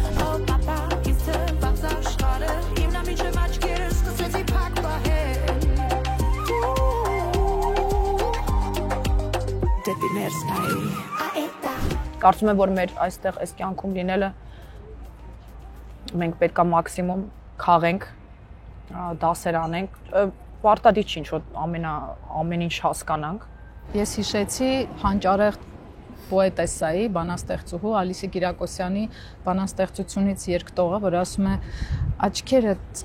հետ տար դեպի քո ներսը։ Այո։ Հետ տար քո ձեռքը եւ մնաս բարով ասենք մեկ-մեկու։ Ու դա էլի շատ նաեւ արևելյան իմաստություն է ներս նայել։ Մենք անշուշտ քրիստոնեության մեջ էլ կա զբաղվել ինքնահայեցողությամբ, ներհայեցողությամբ, այսինքն ներս գնալ ու քեզ ներսից տեսնել իրականը, նույնիսկ եթե այնտեղ շատ այլանդակ բաներ կան։ Այո, բայց հենց դա է կարևոր, այդտեղ արդեն մարդիկ սկսում են հայացքը թեքել, որովհետև հաճելի չի, երբ որ հայլին պահում ես քո վրա ու նայում ես քո ներս ու տեսնում ես մի բան, որը տգեղ է, բայց էլի քոնն է, բայց հենց կարծում եմ, որ այդտեղ պետք է շատ ինքդ քեզ սիրելով, ներելով, այո, հասկանաս, որ օքեյ է, սա քան ուրիշ ոչինչ, ես կաշխատեմ դրա վրա։ Կանես սխալը նորից, բայց ամեն անգամ պետք է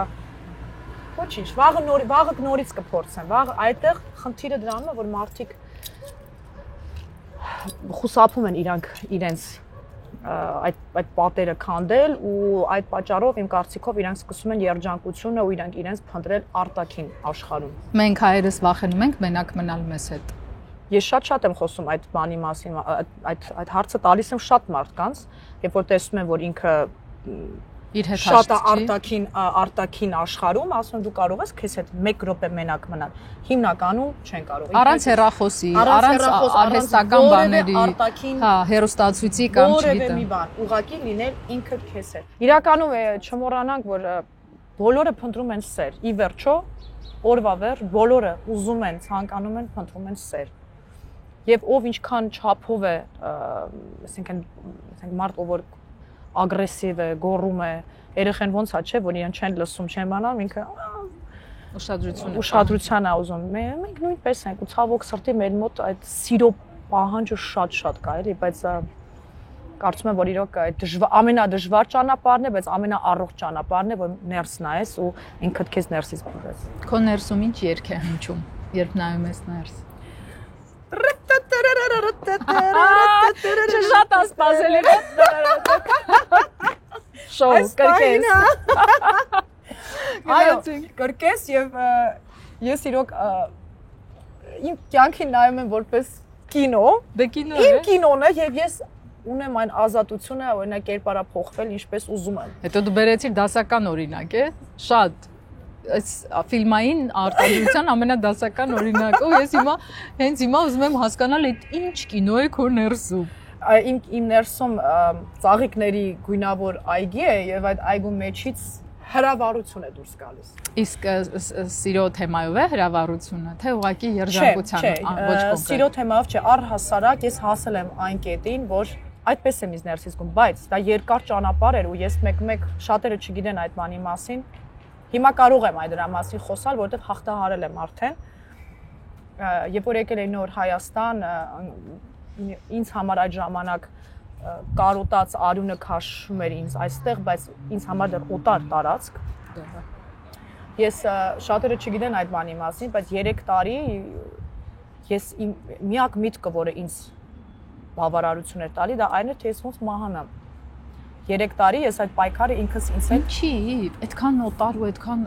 տարբեր էր իրականությունը։ Շատ։ Այսինքն այն կարոտը, որը քո մեջ կար ու քո ծնողների ձևավորած Հայաստանը եւ իրականությունը տարբեր է։ Ես եկել եմ այստեղ, իմ ծնողները ինձ հետ չեն, իհարկե ամեն ձև ինձ օգնում են, բայց Գերմանիայից ես այստեղ մենակ իմ մորաքույրն էր իմ կողքին, ով մահացել այս մի քանի տարի առաջ, բայց ընկերներ շրջապատ չկար, այդ ոչ առողջ տղամարդկանց տարածքում գտնվելը Հա, բոլորը ուզում էին ինչ-որ մի բան ունենալ, ես չէի հասկանում դա, որովհետև ես սովոր չէ, ես եկել եմ պուճու շունիկով, կարճ մազերով, որովհետև ես Գերմանիայում ազատ եւ այդ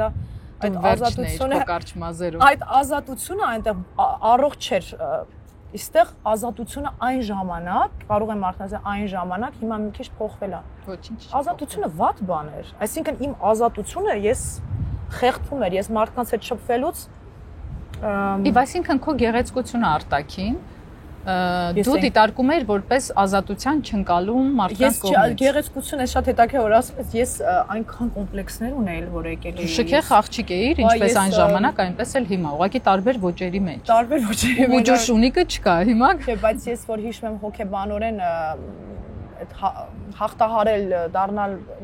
ճանաչված մարդ այստեղ, այսինքն պատկերացու այդ տարիքում ես ինքս ինձ դեռ չէի ճանաչում, 21 տարեկանում ինքս ինձ դեռ չէի ճանաչում, այդ process-ի մեջ է, բայց ուշադրություն կար արդեն։ Շատ, այսինքն դու տարբեր էիր, դու նախ շատ հասակով էիր, հետո դու գերմանուհի էիր ամեն դեպքում, դու Մուկուչյան էիր, բայց դու ներսում դեռ գերմանուհի էիր, քո գոնե այն ժամանակվա հայեցողությամբ, մտածողությամբ ու դու նիհար բոյով շատ գեղեցիկ աղջիկ էիր, որը չէր հասկանում ինչու իրեն պետք է սահմանափակի շփման մեջ։ Ինչի եմ այստեղ, ես ուր եմ ընկել։ Ովքեր են հայտնվել, ես ինչ է կատարում, մարդկանց հետ օրինակ շփվում էիր նորմալ, բայց իրան դա ուրիշ ձև են ընկալում, ասում են հայրը ով է։ Հասարակ նորմալ մարդ է։ Կա մեկը, ով որ մեջքին կանգնած է։ Չէ։ Դե լավ, մի հատ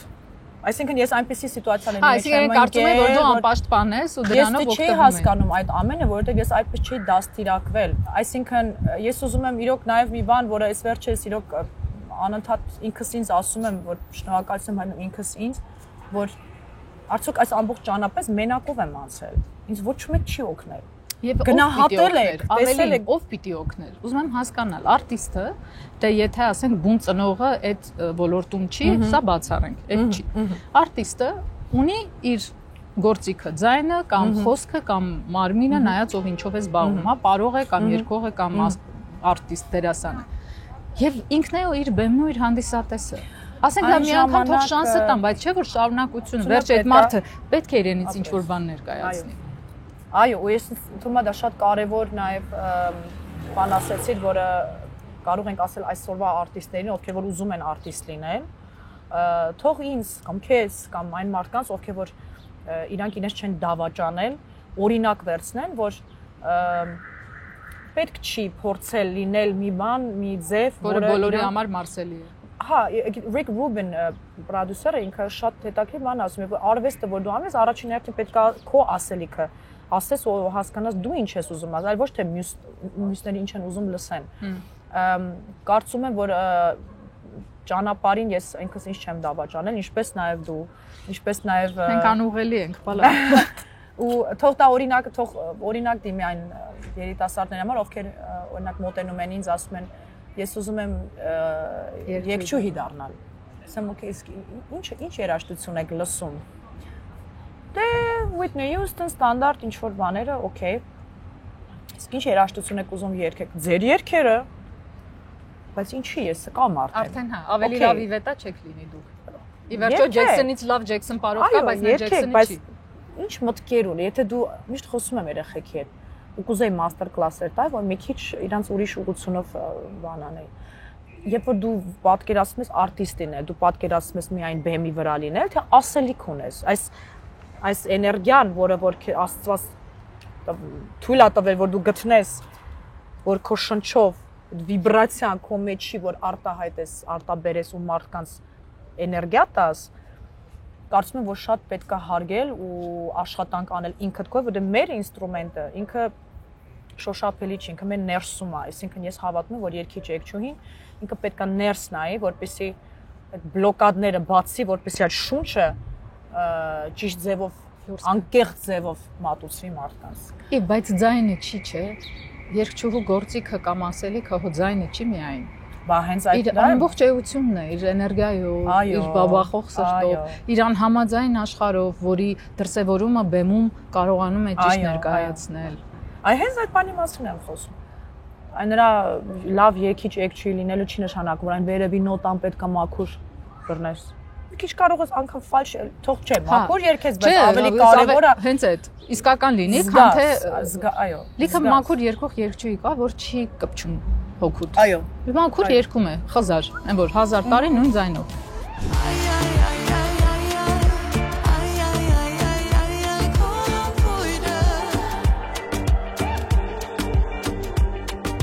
Աբովյան 8 հասցեում տեղակայված այս հրաշալի հյուրընկալ սրահը ժամանակին սալոններ էր կոչվում, սալոն, իսկ այժմ արդեն Կիլիկյան,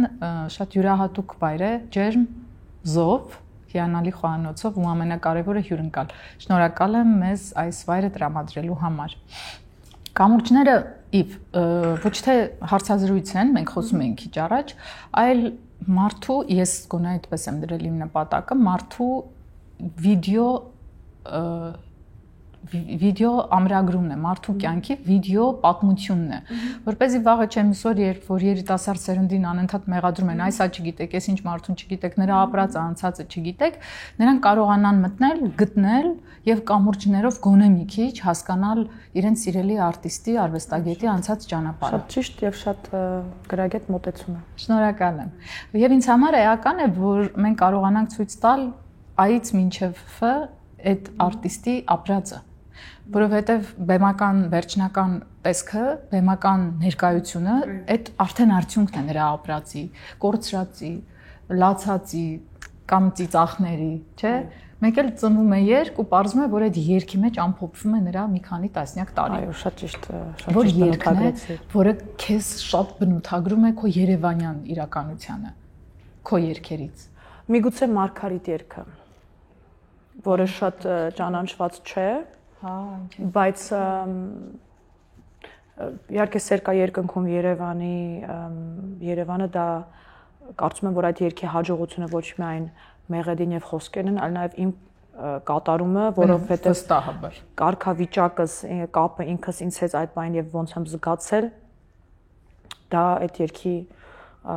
կարող եմ ասել, որ այո, արտացոլում էր նաեւ իմ երևանյան ապրումները, բայց Մարգարիտ երգը ինքը իմ այդ որ մի քիչ առաջ ասում այդ ապրումները, հա, երբ որ չի ուզում ապրեի, այդպես ասած Երևանում ամենասկզբում, միգուցե այդ ասում եմ սեփական հերոսներին խիստ շփոթել ենք, մեծացել, խափնվել, առաջանցել ենք, մեկը դու ես հայտնվում, անընդմեջ եմ երազում, զգուշորեն հետապնդում, թե ես եմ գժվում։ Գոռում եմ ես լուր, ոչ ոք ինձ չլսես, քիչ-քիչ հանձնվում պայքարի մեջ ինքս ինձ հետ։ Ախ չէ որ միայն քո ձեռքերում եմ ես Մարգարիտ դառնում։ Անսահման կրքերի վտանգավոր մի աստիճան, եթե բախտ ունես կզգաս գոնը մեկ անգամ, ապահում ես ամուր, սիրում ես շատ զգուշ, կամ էլ հիշում ես տանջվելով ծմար։ Ո՞վ է խոսքերը։ Ես եմ գրել։ Դա իսկական Իվետան է։ Դու առաջ շատ էիր, չէ՞ գրում։ Առաջ շատ էի գրում, հիմա էլ եմ գրում, հիմնականում, բայց մտածում եմ անգլերեն, գրում եմ անգլերեն, բայց մեկ ու մեջ այդ այնց Մարգարիտ երգը, որ լսեք, եթե ուզում եք ճանաչեք ինձ որպես իմ ներքին աշխարհը, լսեք այն։ Եվ Մարգարիտ երգը ինքը չունի միլիոնավոր վյուեր, բայց դա ինձ համար այս դեպքում այդքան էական չէ։ Ես մի անգամ մի ծանոթ մեր պրոդյուսերներից մեկի հետ խոսացի, ասեց դե գիտես դու պիտի 6-8 երգես, որպեսզի չէ որ քո երգերը 40-50 միլիոն կամ ինչ-որ չունեն։ Ասեմ, այսինքն դու ուզում ես որ ես համարում ես որ ես պետք է լինեմ արտիստ այն ժամանակ, երբ որ թիվը բարձրանա։ Ես այդքան համաձայն չեմ։ Բացի դրանից, հետո դիտումը միշտ չի որ հաջողության մասին է խոսում։ Շատ անորակ բաները ունենում են բավականին լուրջ դիտումներ, կամ ողբերգական մահը նայում ես ինչ որ մեկի մեծ դիտումներ ունի։ Դա չի նշանակում, որ այդտեղ կա արվեստ կամ ստեղծագործություն։ Իսկ Մարգարիտ երգը ես դες օրինակ բերեմ, նա իրոք չունի տեն շատ։ Մենակ այն մարդիկ, ովքեր որ իրոք ուզում են հասկանան ես ով եմ, նրանք միգուցե գիտեն այդ երգը։ Մի անգամ մի շատ սիրուն երիտասարդ 27-28 տարեկան աղջիկ փիրսինգներով, կարճ մազիկներով, ասես սիրուն մոտեցավ ինձ, ասեց շնորհակալ եմ քեզ, ասեցի ինչի համար։ Ասեց ես ինքնասպան էի լինում։ Այդ երգը լսեցի, ասեցի դե լավ, մի գիշեր էլ քնեմ զարթնեմ, նոր կմտածեմ դրա մասին, ես դեռ այստեղ եմ։ Այս մարմինս շաքաղվեց իրոք, այդ մի հոգու համար ոնց կարող եմ ես շնորհակալ չլինել ու մեկու մեջ այդ Իվետային դուրս չհանել։ Դե ես կուզեի որ դու հաճախ նրան դուրս թողնեիր, ոչ թե կողպեիր։ Ինձ թվում է սկզբնական էտապում նաև քո բարկությունն էր, որ չեն ընկալում քեզ ու քո արվեստը իրականությունն էր, այո, նաև պաշտպանություն։ Դու էլ գիտես Նազենի ջան, ես մեր երկրում կակտուս ենք դառնում։ Կակտուս ենք դառնում, այո։ Կակտուսն էլ է ծաղիկ, բայց փշոտ։ Այո։ Հիմա արդեն ամեն ինչ դասավորված է բավականին, բայց նամանավանդ ամենասկզբում պաշտպանվում է առհասարակ մեր հասարակության մեջ տղամարդու կանացի էներգիան հավասարակ կշռված չէ, այսինքն որպես կին առավել եւս ինքնուրույն կին մենք բոլորս ուզում ենք լինել մեր divine feminine էներգիայի մեջ, բայց ցավոք սրտի քանի որ առողջ չի թե տղամարդու կարգավիճակը, այսպես ասած, համակարգը ինքը իր հետ կապը եւ այլն, պաշտպանում ենք։ Այդ համար այն տարիներին, երբ որ ես ինքս ինձ դեռ պիտի ճանաչեի ու չէի ճանաչում, խառնված էր, որ Իվետան եմ ես, որ մեկն եմ ես, ոնց եմ այս մեկը ինձ այսպես է անցալում, այն մյուսը ինձ այսպես է անցալում։ Հասարակությունը պահանջում է այսպես լինել եւ այլն եւ այլն։ Հիմա արդեն տարածքս գիտեմ էլ։ Կինը ամեն օր կարող է լինել տարբեր։ Եվ ըստ էության կինը ամեն օր իրենության տարբեր է։ Ինչպես որ լուսինն է իր փուլերը փոխում ամեն օր, ամեն ժամ։ Հիմա մենք ինչու ենք ուզում, որ նույն մարդը լինի միայն նույնը, կաղապարված, անփոփոխ, ընդ որում վատը իմաստով անփոփոխ ու չունենա տարբեր լինելու իր ցանկությունը, հրաժարվի իր ինքնությունից, ինչ է թե համապատասխանի լայն իմաստով հասարակության ինչ-ինչ պահանջին, այսինքն դառնա անգույն։ Դե ինչ ենք այդ ուզում։ Ինչը չենք մարսում որպես հասարակություն։ Որպես հասարակություն կարծում եմ, որ մաչեմ հարցի ճիշտ կպատասխանեմ, թե ոչ, կարծում եմ, որ այդ քանի որ հասարակության մի ձևաչափ կա, որը մենք հավատում ենք, որ այդպես է ճիշտ։ Հա, որ ունենք այդ ճիշտը։ Պարզեց էդ էլ չունենք։ Դե գիտես, ինձ համար դա նույնն է, ոնց որ հավատք ունենք, խաչը կրում ենք, բայց մեկը մարդը որ խաչը կրում է հայհոյում է։ Հիմա հավատք կա, բայց թե ճիշտ ձևով է այդ ամեն ինչը ապրում, մատուցում դա արդեն հարցի երկրորդ բանն է։ Այստեղ կան ձևաչափեր ու ցավոք սրտի ես տեսնում եմ, որ շատերը, այսինքն այդ աութենտիկ լինելը, հա, մարդն Աստված տվել է մեզ մի ձևաչափ, ամեն մարդուն մի հոգի, որը բոլորովին տարբեր է մյուսից, որևէ մեկը իրար նման չէ։ Եվ ես միշտ ասում եմ, ամեն մեկը փորձում է իր գլխի մեջի գիրքը կարդալ, ամբողջ մի կյանք ու դժվարությամբ կարդում է, եւ հիմա հանդիպում են բոլորը իրար, ամեն մեկը իր գլխի գիրքը փորձում է հասկանալ ու այդ հարցականներով, այդ մտքերով, այդ հարցերով հանդիպում ենք իրար, այսինքն այնտեղ շատ բարդ է մնալ անկեղծ ինքդ քեզ հետ։ Շատ անգամ մարդկանց տեսնում ես, որ իրանք մի սուտ են ապրում ու ցավոք սրտի այդ սուտը հավատում են արդեն, որպես իրանք ճիշտ է, իրանք արդեն իրանք ճիշտը այլևս չեն էլ հիշում, որովհետեւ այդ սուտը արդեն դարձել է իրենց ճիշտը։ Այդ ինչն է վախն է ստիպում նրանց դառնալ այդպեսին։ Ես կարծում եմ, որ առհասարակ կյանքում bottom line, հա, որ վերջում ամեն ինչը մի հարցի շուրջ է, մի որոշման շուրջ է կայանում, վախ կամ սեր։ Դու քո կյանքում անում ես քայլեր կամ վախից բխած կամ սիրուց բխած։ Դե հիմա բոլոր հոգեբանները, պսիխոթերապևտները ասում են, չէ, որ դա մահվան նկատմամբ վախն է, քո ասած սերն էլ կյանքի նկատմամբ միակ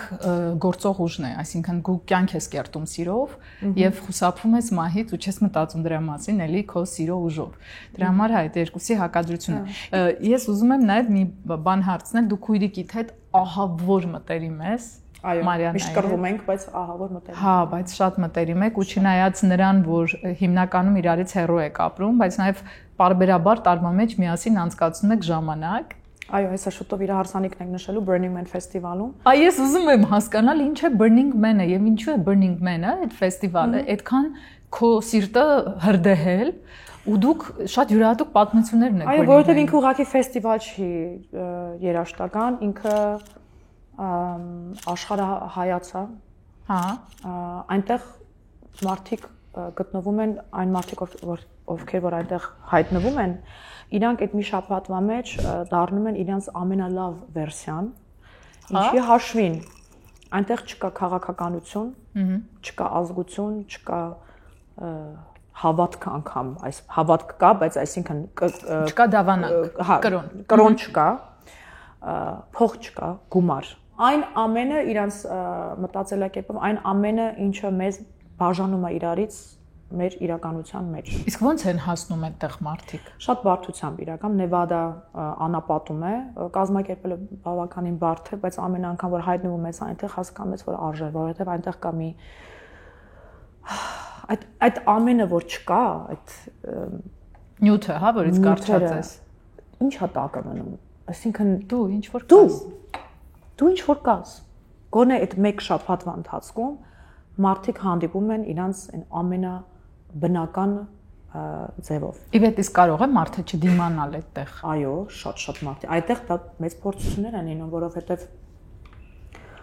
շատ մարդ չի դիմանում, այո, մենք վերջին 2 տարի առաջ որ գնացել ենք, այնտեղ շատ ուժեղ անձրևներ էին եկել եւ այնտեղի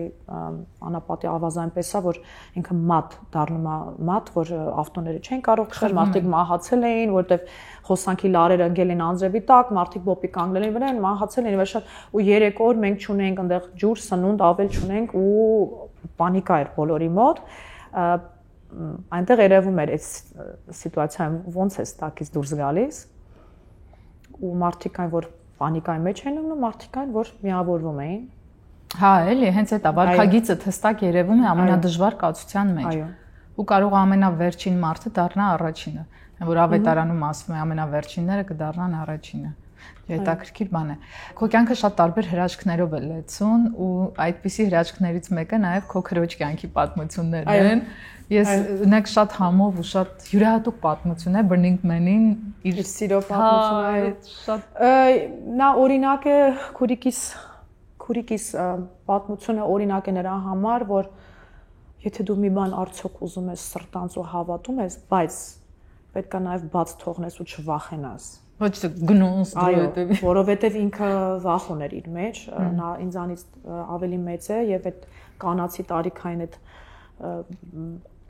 բնության այսպիսի բնություն եմ, որ ասենց թակում է դուրը դասում է, թակում է։ Դու արդեն ժամանակն է։ Ինքը վախերն, ինքը երեխա էր ուզում, վախեր ուներ, բայց ինքը այնքան խորը մարդ է, որ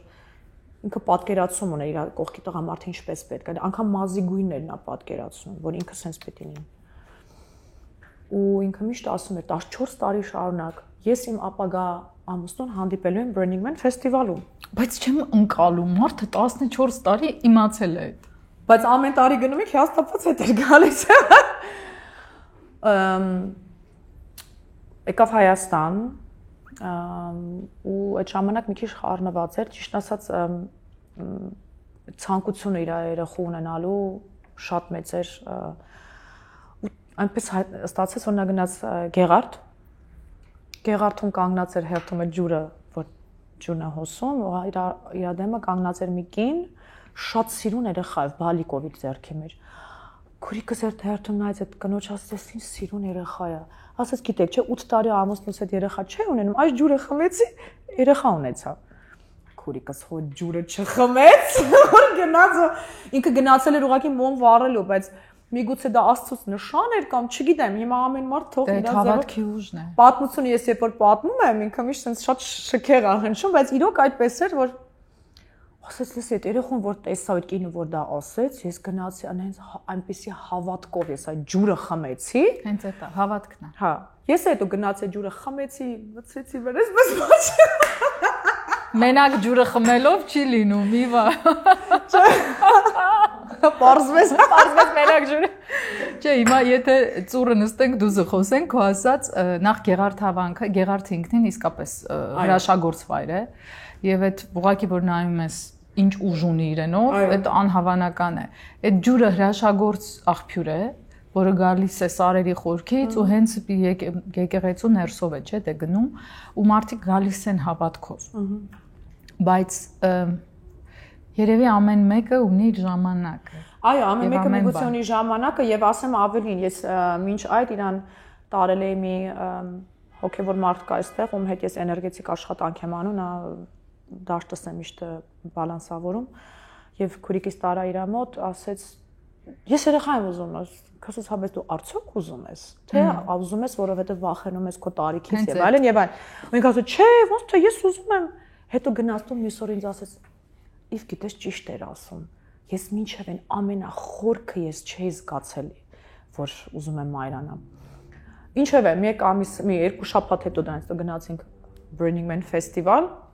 այդ RV-ն այդ մեր քեմպը հասնում է քեմպ, դուռը բացում ենք եւ մեր երիտասարդ տղամարդ այնտեղ կանգնած, որը մեր քեմպում էր, այսինքն դու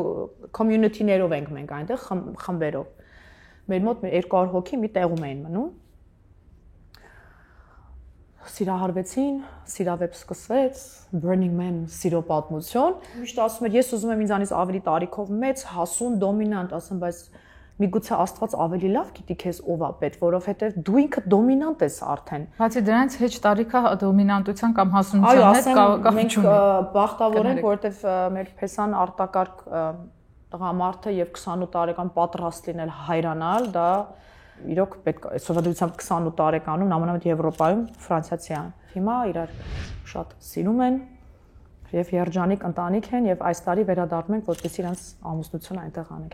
Եկեղեցին հետո ենք անելու, բայց ֆեստիվալի ժամանակ մեր շորիկներով, բաներով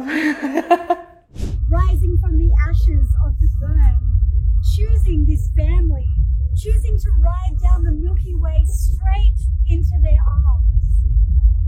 And though Mariana was like any wise goddess, tested the seriousness of Irina's sunrise proposal. Խնդանում եմ ձեզ համար, որ եկեղեցին եք ընտրելու։ Չգիտեմ։ Երևի Գեղարդը։ Ամեն դեպքում այնտեղ է սկսվել այդ պատմությունը։ Այո, նաև Իրենեն նշանածը եկել էր Հայաստան եւ առաջինը ասեց, ես Գեղարդ պետքա գնամ, նա շատ հոգեվոր կապ ունի իր ծնողներով, բան Տպավորությունը ո՞նց էր իր տպավորությունը արտակարգ։ Ինքը զգում է մեր Փեսան Իրենեն, ինքը շատ արտիստ է, նաև իր ծնողները հոգևոր աշխարհի հետ շատ ուժեղ կապ ունեն ու ինքը ասեց, ես այսպեսի բան չեմ զգացել, ես շնորհակալություն եմ հայտնում, որովհետև այստեղ ինքը երախոն էլ տարավ, ասես այստեղ ամեն ինչ սկսել։ Այսինքն ինքը հասկանում է այդ ամեն ինչը, զգում է հայկական Հայաստանի հողը զգում է։ Իվ ինչ նոր երաժշտական ուղղություն ես ուզում սկսել քեզ համար, ինչ նոր ձեռագիր ես ուզում բերել եւ ինչ նոր գործեր ես պատրաստել մեզ համար, որովհետեւ ես զգում եմ, որ քո այս հասունությունը բերում է մի հատ նոր ալիք։ Այո, նոր ալիք է բերում ու ես պետքա մի քիչ ինչը ճիշտ ժամանակ գտնեմ, նստեմ ու ամփոփեմ, որովհետև այս պահին գործս իրականում շատ ինչ եմ շնորհակալ եմ, բայց անընդմեջ թռիչքներ, ելույթներ ու տարբեր ելույթներ։ Իբիցայում ելույթ, հետո Կրասնոդարում ելույթ։ Այս մի հատ կբացատրես Իբիցայում, օրինակ էլեկտրոնային ինչ որ տարբերակում քո ելույթը, ասենք, շատ մեծ հաջողություն ունի այնտեղ, գժական, վստահ եմ։ Ու Կրասնոդարում բարից դրական իմաստով բարի ինչ որ հարսանիքին ենթադրենք ամբողջովին Հայաստանի աղջիկներ ենթադրենք։ Որի՞վ է տանես դու։ Ես այնքան եմ սիրուն դասավորել եմ իրանց, ճիշտը որ ասեմ, որովհետև առաջ ես մտածում եմ, որ ես պետք է ընտրեմ, որ մեկն եմ։ Լավ։ Բայց ես մինչև այդ ես պատմեցի, որ իմ գլխի մեջ սալյուտ է, հա։ Այսինքն այդ հրավառության բոլոր կայծերը էլի ես եմ։ Ու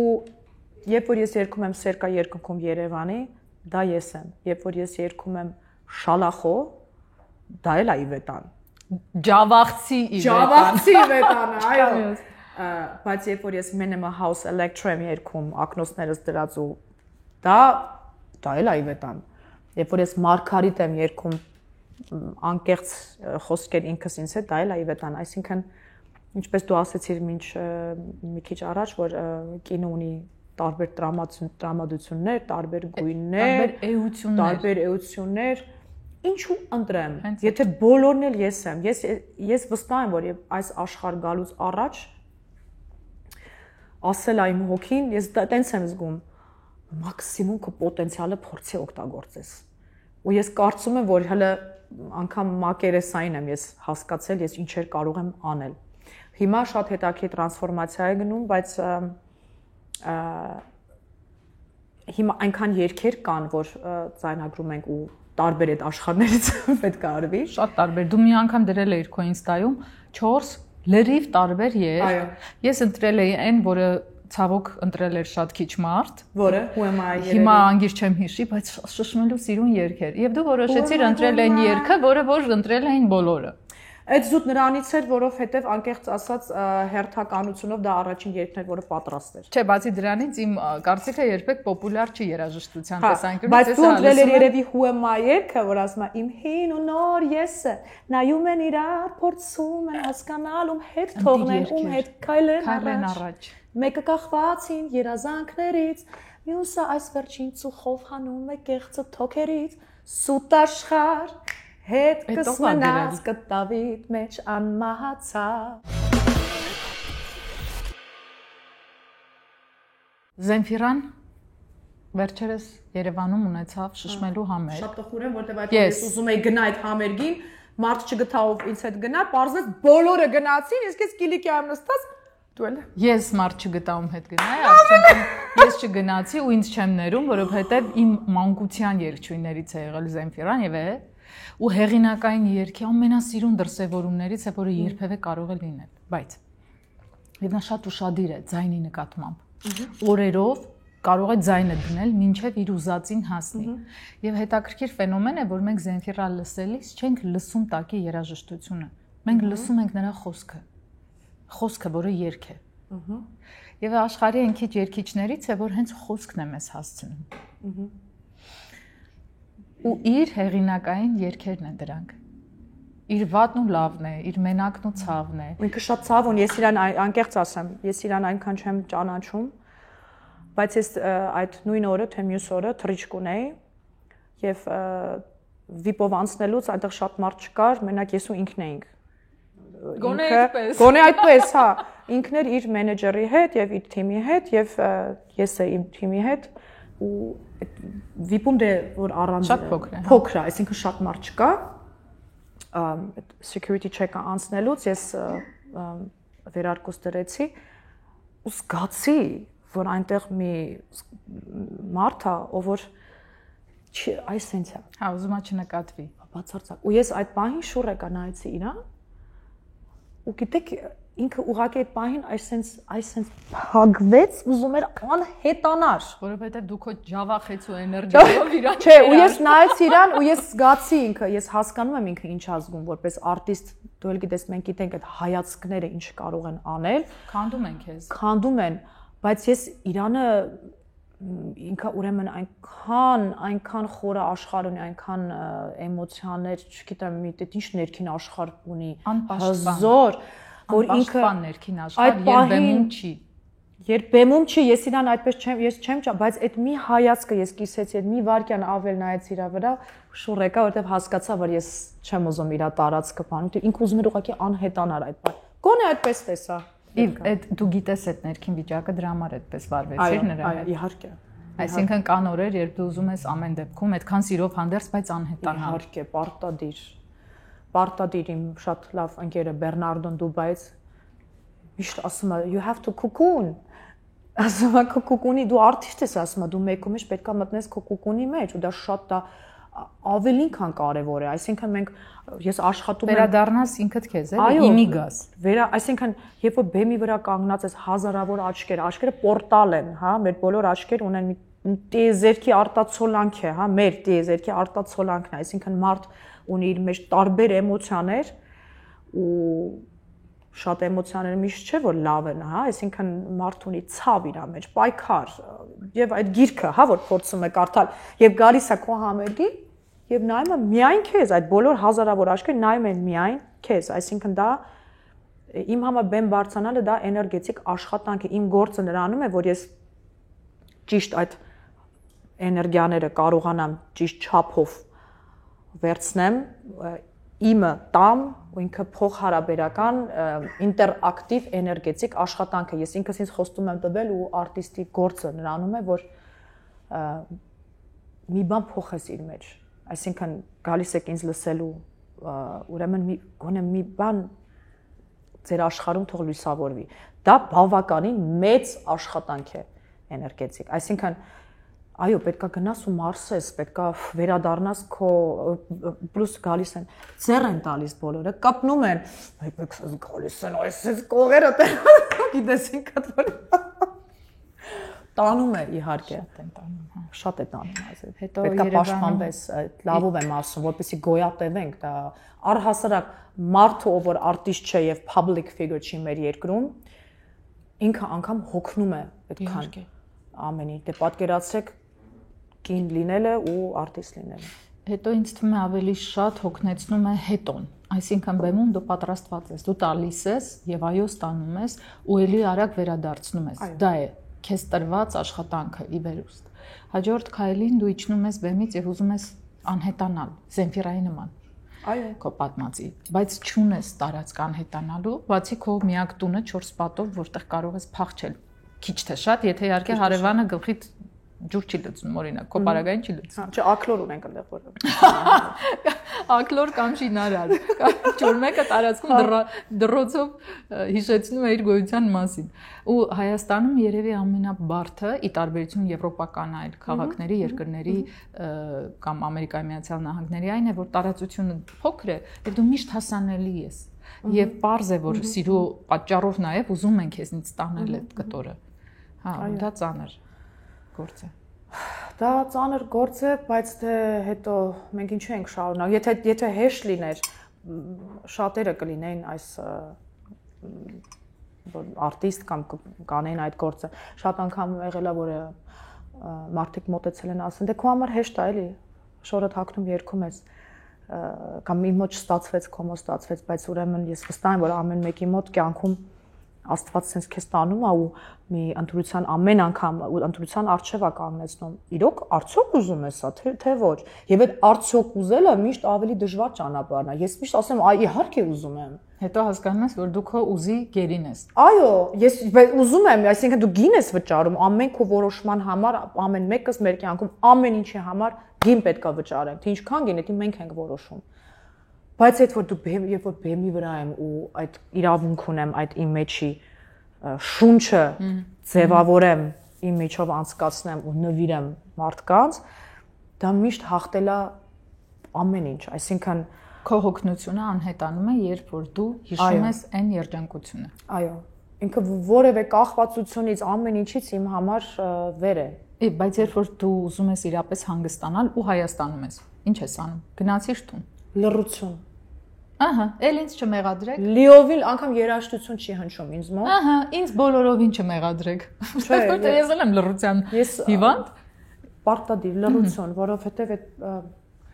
տանը, հա, ու ավտոյի մեջ էլ շատ անգամ նայած,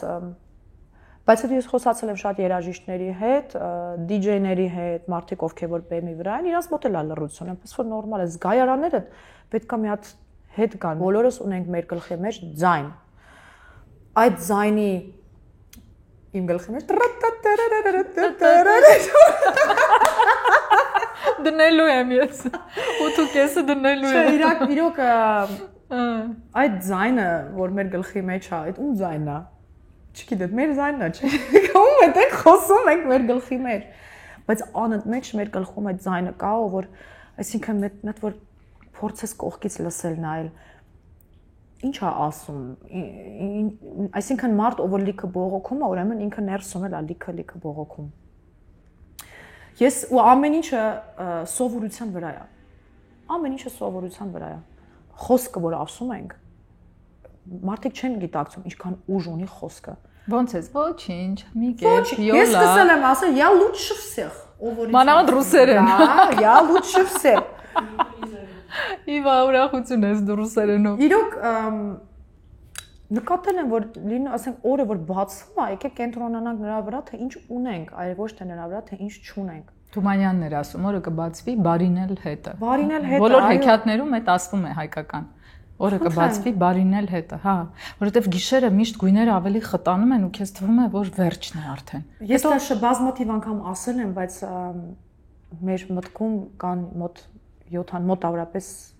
30-70 հազար միտք ամեն օր ու 95%-ը երեկվա մտքերն են։ Այսինքն վերարտադրվում են եւ սովորություն, այնքան մտածելակերպը սովորություն է դարձնում, այսինքն մարդ ով որ անընդհատ բողոքում է, էսի լավ չէ, ինքը այնքան է դա ասում, իր օրգանիզմը արդեն սովորում է դրան, իր համար դա դառնում է նորմալ, այսինքն գլյուկեր է առաջանում, ինքը որ երբ որ ինքը բողոքում է, որովհետեւ իր օրգանիզմը, իր մարմինը, իր միտքը սովոր է այդ դրան։ Այսինքն ամեն մարդ պիտի իր մեջ մի ծրագիրը փոխի ու մենք հիմա նայում ենք այս բաժակի նույն ձև, բայց ամեն մեկը տեսնում է կիսով չափ դատար կամ կիսով չափ լեցուն։ Տարբեր տեսանկյուններից ենք նայում, այսինքն պերսպեկտիվան տարբեր է, բայց ինքը, այսինքն թե ո՞նց ենք նայում, այդ արդեն մեր որոշումն է։ Իրոք այդ ես երկար դա պետքա սովորեի, բայց հիմա կան բաներ, որը իմ կյանքում դեռ չկան ու կցանկանայի լինել, այո։ Ընտանիք, երեխա, այո, սիրող ամուսին, այո, բայց կան բաներ, որոնք ես ինչ համար ես ահռելի շնորհակալ եմ։ Այո, եկեք կենտրոնանանք այդ ամենի վրա, ցանկություններս դեռ կան։ Իվետ, դու փայլուն մարդ ես։ Բարիս բոլոր իմաստներով փայլում ես, ներսից, դրսից, բեմում, բեմից ներքև գտնվելով։ Ով պետք է լինի այդ տղամարդը, որ դիմանա այդ փայլին եւ չվախենա քեզ կիսել այդքան հազարավոր հանդիսատեսի հետ։ Որն է ուժեղ տղամարդը։ Ինձ իսկապես այդ հարցը հետաքրքրում է։ Ես չգիտեմ որն է թույլ տղամարդը, որովհետև ես չեմ ընկալում տղամարդու թույլ լինելը։ Ինչպես չեմ ընկալում կնոջ թույլ լինելը։ Իսկ տկարքինը ում է պետք։ Գիտես, ես կարծում եմ, որ տղամարդը իմ համար հատկապես տղամարդը պետքա կպած լինի իր էմոցիոնալ դաշտին նաև։ Էմոցիոնալ vulnerable բառը շատ թանկ բառ է, հայերեն չգիտեմ ոնց են ասում vulnerable։ Ինքը կարող է, ինքը պետքա նաև կապ ունենա իր կանացի էներգիայի հետ, չեմ ասում, չէ, ինքը պետք է տղամարդ լինի, հա, բայց ոչ բռի։ Շատ կներեք։ Այո, այսինքն բալանսավորված։ Թող ինքը ոչ մեկս իդեալական բալանսավորված չենք, բայց եթե կա, ես միշտ ասում, ես ուզում եմ կողքին լինի այնպիսի տղամարդ, ով որ այնքան աշխատանք է արել իր հետ, հանդիպել է իրան այնքան այն կետի մինչև այն կետը, որ այդ կետից է, որ ես ու ինքը իրար հանդիպում ենք, մենք կարող ենք միասին աճել ու դառնալ թագավոր եւ թագուհի։ Այսինքն դու եվրոպացու հետ կապրես։ Որտեվ ապրել ես, չէ, իրենց մեջ։ Հա։ Այդ կրակը կա։ Ահա։ Ամեն դեպքում դու քո արյունից ու քո դնթից ես, չէ՞ ուզում։ Հա։ Ահա, հայկականությամբ։ Հա, ինչը ճիշտ է, ես նորմալ։ Հա, սիրում եմ, հա, իշխվերքս թաքցեմ։ Ահա, մենք հիմա սկսենք նորմալ հատկանիշները կան արժեքներ ու կան թանկ morals, values, որ ուրիշ ազգ չի կիսում ինձ հետ, արժեհամակարգ, այ իմ ամենասիրած բառերից մեկը, արժեհամակարգը չեմ գտել ուրիշ ազգի մեջ։ Բայց ստեղ էլ այնքան կոտրված է տղամարդկությունը, չգիտեմ, շատ խառն է։ Բայց ինչի են կոտրված։ Իրենց հիմնականում ձևավորում են մայրերը, չէ՞։ Մեր տղամարդկանց մայրերը չեն ձևավորում։ Մայրերը ինչու պիտի կոտրեն։ Չէ, ոչ թե կոտրեն, ինձ թվում է, գիտես, մենք մեր ծնողների ապրած DNA-ով, հա, փոխանցված իրանց ցավերը, իրանց ապրումների արդյունքն ենք։ Լավ, եկեք ես սենց ասեմ։ Չգիտեմ։ Իվ Չգիտեմ,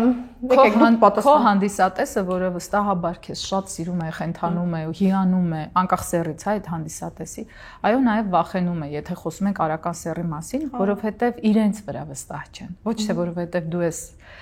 վախեցնող։ Իրենք վստահ չեն։ Եվ այստեղ հարց է առաջանում, ինչին վստահ չեն։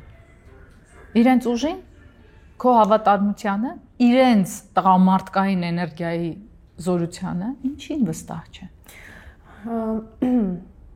Ես լավ հարցերի շարք է, էլի, որ պետք է։ Շատ, միգուցե տղամարդը այո, ուժեղ կինը,